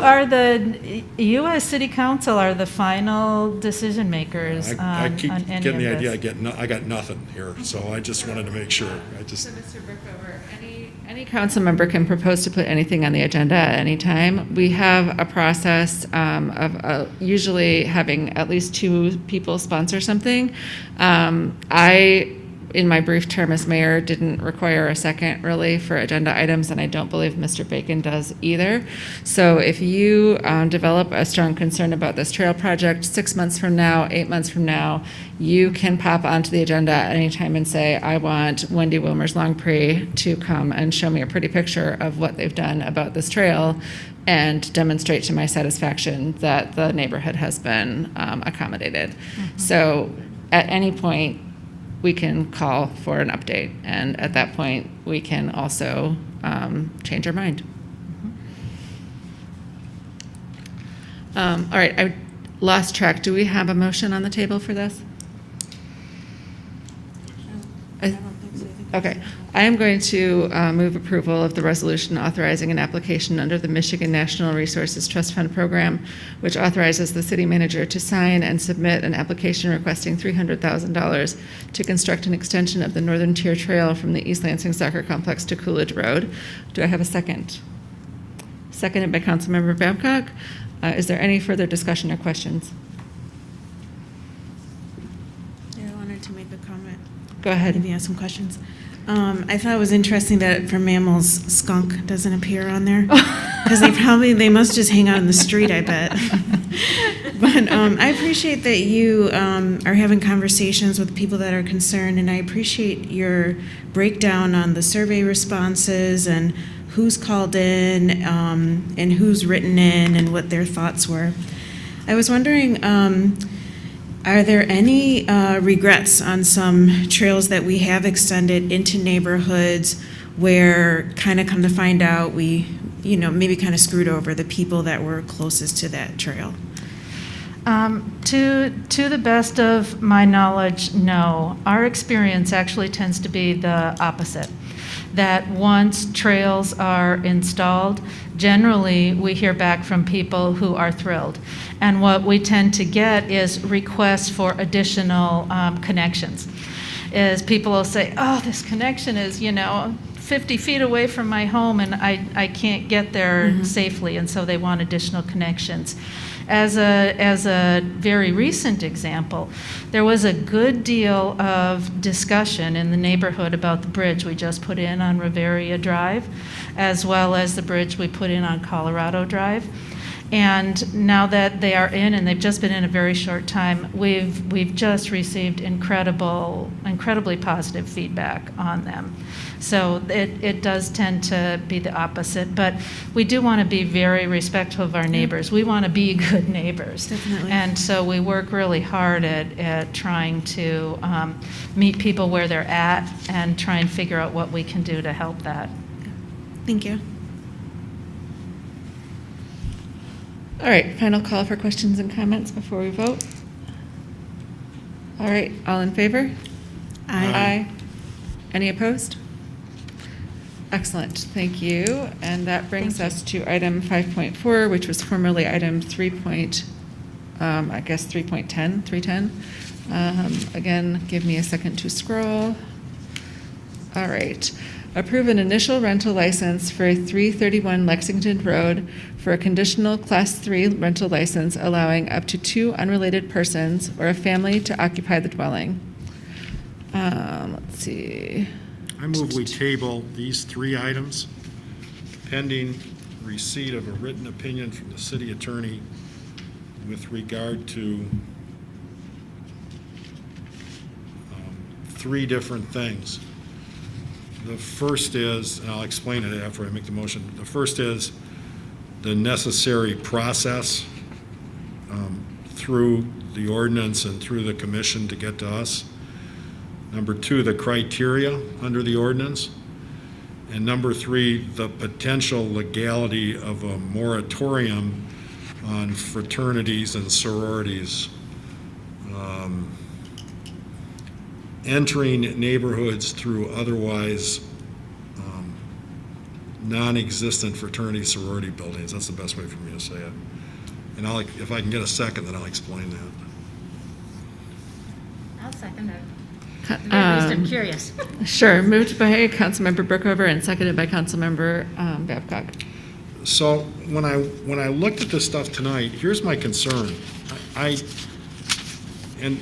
understand, I know the three of you have been through this before, and actually I went through this back in the Planning Commission when we started in on this whole rental license thing. But my concern tonight, when I read through the packet, is I get, unless I miss something, I get essentially a summary report from the commission and or the staff, no offense to either one of them, which says this is what we did. And there's no recitation that I saw of the consideration of the criteria under the rental license. And so it concerns me. I think we should revisit what those criteria are, and I also think we should revisit what the necessary transmission is from our commission in terms of what they've adjudicated, for lack of better indication. Some very good people on the rental thing, but when I read this stuff, it says that, you know, neighbors will bring up concerns, and then the chairperson tells them this is the way the rental thing works, but there's no specific finding that I could see in terms of the criteria under the rental license thing. So before I vote on these, I'd like to know exactly what the criteria is, in part because I'd like to know if there's criteria that maybe leads me to a different conclusion, so. So if I'm recalling my Robert's rules correctly, a table would kind of indefinitely postpone. Did you want to table or postpone to a certain date? I'm sorry, I screwed that, yeah. No, it's all right. I just want to make sure I'm You clear on guys your call it intention. something else. You called it the last time we did this. Defer. Defer, yeah. Okay. But I would ask that we defer it for 2 formal meetings in order to Okay. give the city attorney time to do that. I know he's probably got the answer off the top of his head already, but. All good. So that would put us on, yes, April 19th. So you'd like to defer these 3 items, item 5.4, formerly 3.10, 5.5, formerly 311, and 5.6, formerly 312, to the April 19th business meeting. Yes, ma'am. And that has been seconded by Councilmember Babcock. Any discussion from any other members of council? All right, go ahead, Ms. Watson. I am curious to when each group began their process. I am concerned about the amount of time and back and forth that goes on, and and feeling like this group of 3 has gotten caught up in a concern that if it was a couple months ago, they wouldn't be. And I'm actually kind of more interested in understanding what you're looking for, Councilmember Brookover, but not to delay these folks' processes. And so, again, my question is how long have they been trying to get these Class 3 rental licenses?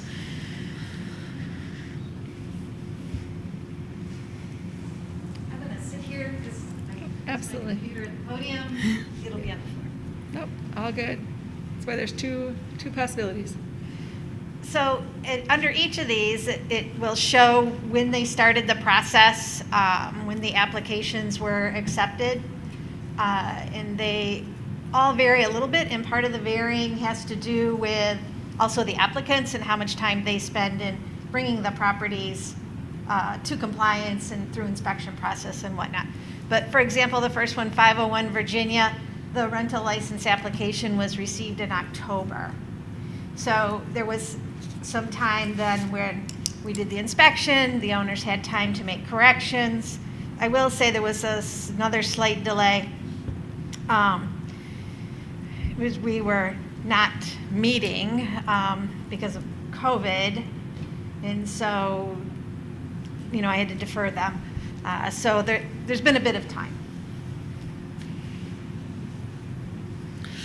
And then just to clarify, so can you just walk us through the, as briefly as possible, because I know that we've got a motion to defer, so we probably will be talking about this in more depth, but somebody submits a rental license to the city, and then we ask them then to bring their property up to code before we give them the license. I mean, I do understand there's a chicken and egg problem here, right? We can't give them a license on an unrentable property, but we're also asking them to put a fair amount of work into the property before we guarantee that they will be able to rent it. Right, so once we receive an application, we, do a few things to check with our records, make sure it's the owner applying. They have to have the application, a floor plan, a site plan, photos, and then once all of that is complete, then we schedule the inspection. They get a code correction letter if there's any things that need to be brought up to code, and in many, many cases there are. So then the owners then do that work. Once that's completed, we put all that together in the staff report and bring that forward to the Housing Commission, hold the public hearing, and they review the application, talk to the applicants. I know historically one of the concerns of the commission is making sure the applicants understand the responsibilities of being a property manager, and if they're local, if they're not local, are they going to get a property management? We do review criteria. In the code, there are review standards under which we do review all these applications. In the staff report, I don't list out all the review criteria with the items underneath each. The commission in years past has asked me not to do that anymore, only to do that if there was something they're not meeting. That's why you don't see all those review standards listed out in our staff reports. And I think you were going to answer Councilperson Watson's question with the other two properties as to when they started the process. I don't think she got that answer. Oh, sure. Sorry about that. So the next one, 755 Berkshire. Oh, sorry. I think I got loud. That one was received in October of 2021. That was when that process would have started, essentially. The other application, I gave you Lexington, right? Is it Lexington? Lexington was also October. I pulled up their rental application. Okay. And so 501 Virginia, it's October. October was a big month. Big month for rental licenses.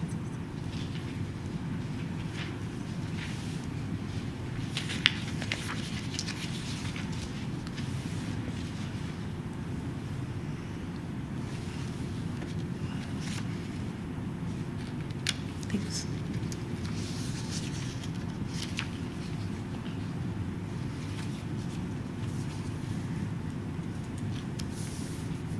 All set? Good. Okay. All right.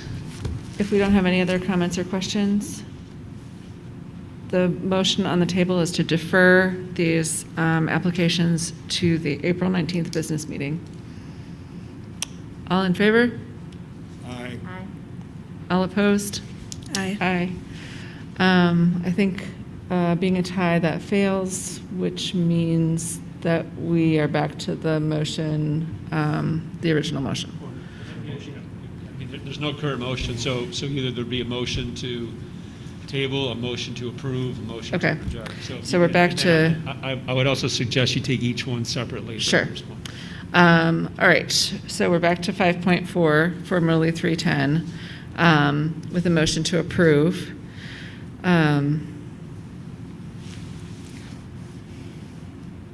I guess I will move approval, just to move this process along.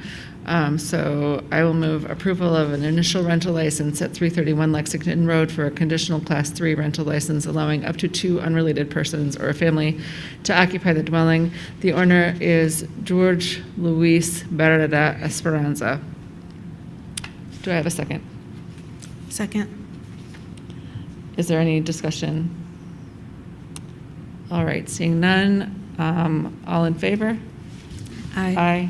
Any opposed? Aye. Aye. Okay, so failed on that one. May I ask a question? Go ahead. So, if it fails, what does that mean for the applicant? That means they can bring it back at our next meeting when we have a full complement of people, and they'll get 3 votes one way or the other. If it's done correctly. Okay, so they can bring it back at the next meeting? Okay. Is that, Correct, Yeah, counsel? so based on the failure of the motion, at the next meeting, someone from the prevailing side could then bring a motion for reconsideration. can we move to reconsider right now if we want to? I'm just seeing a pattern that we're Yeah, going to you could. vote all of these down by a 2-2 tie, and that at this point, we might as well defer them to the Yes. point where we have a tie-breaking council member in attendance. Exactly. I think that's the right move. Yes, so I think let's move to reconsider Councilman Brookover's original motion. Yeah, no, that- And then, yeah. for legality, can we move all 3 of these at once for deferral, or should we Yes, you vote? can, Okay. absolutely. All right. As a nay voter on Mr. Brookover's original motion to defer, I would like to reconsider that. I am willing to change my vote to make that a 3-1 vote, but I think we should probably revote it just in case, unless there's any discussion before we revote it. Other than I think you guys just totally outfoxed me, but I can't. No, we're doing I'm exactly. feeling that way myself. It's kind of funny. I got nothing here. We're going back to your motion. I understand. Yeah, we're Yeah. back where you Yep. were at. We have to retake the vote, though. We're going to retake the vote. Yep. So voting on Councilmember Brookover's original motion to defer to our March 19th business meeting, items 5.4, April 19th, sorry, I can't tell time or read a calendar. Thank you for that. April 19th. Item 5.4, item 5.5, and item 5.6. All in favor? Pending a receipt. Pending receipt of the attorney opinions opinion on the items. so asked for by Mr. Brookover of our council. Excellent. All in favor? Aye. Any opposed? So I can't make comment, I just have to vote? We could make, oh, sorry, I didn't wait for comment. Sorry, I'm like, I see the finish line, Dana, and I'm like, I'm running for it. But go ahead, please comment. I see a pattern and that involves, you know, making sure that we're not doing anything illegal. And I believed before that our processes have been in place and that we've been following what it is we're supposed to be doing. But if the pattern is to request the attorney reviews, I just hope that we can find a way to do it more in advance so that we don't inconvenience the people that stayed here, that showed up. And so, and I will be saying, yes, I reconsider, and we can table it till April 19th. Okay, perfect. So, and then I'll just call for nays just to get it out of the way. Any opposition? No? Okay. So we will be revisiting all of these in April. And that brings us to our closed session. So we will be, adjourning this meeting? No? Yeah. Okay, so we are going to go into our closed session, and we will be back at the end of that to adjourn both that meeting and this meeting. And you said we're going upstairs, right? Yes, up to the executive conference room.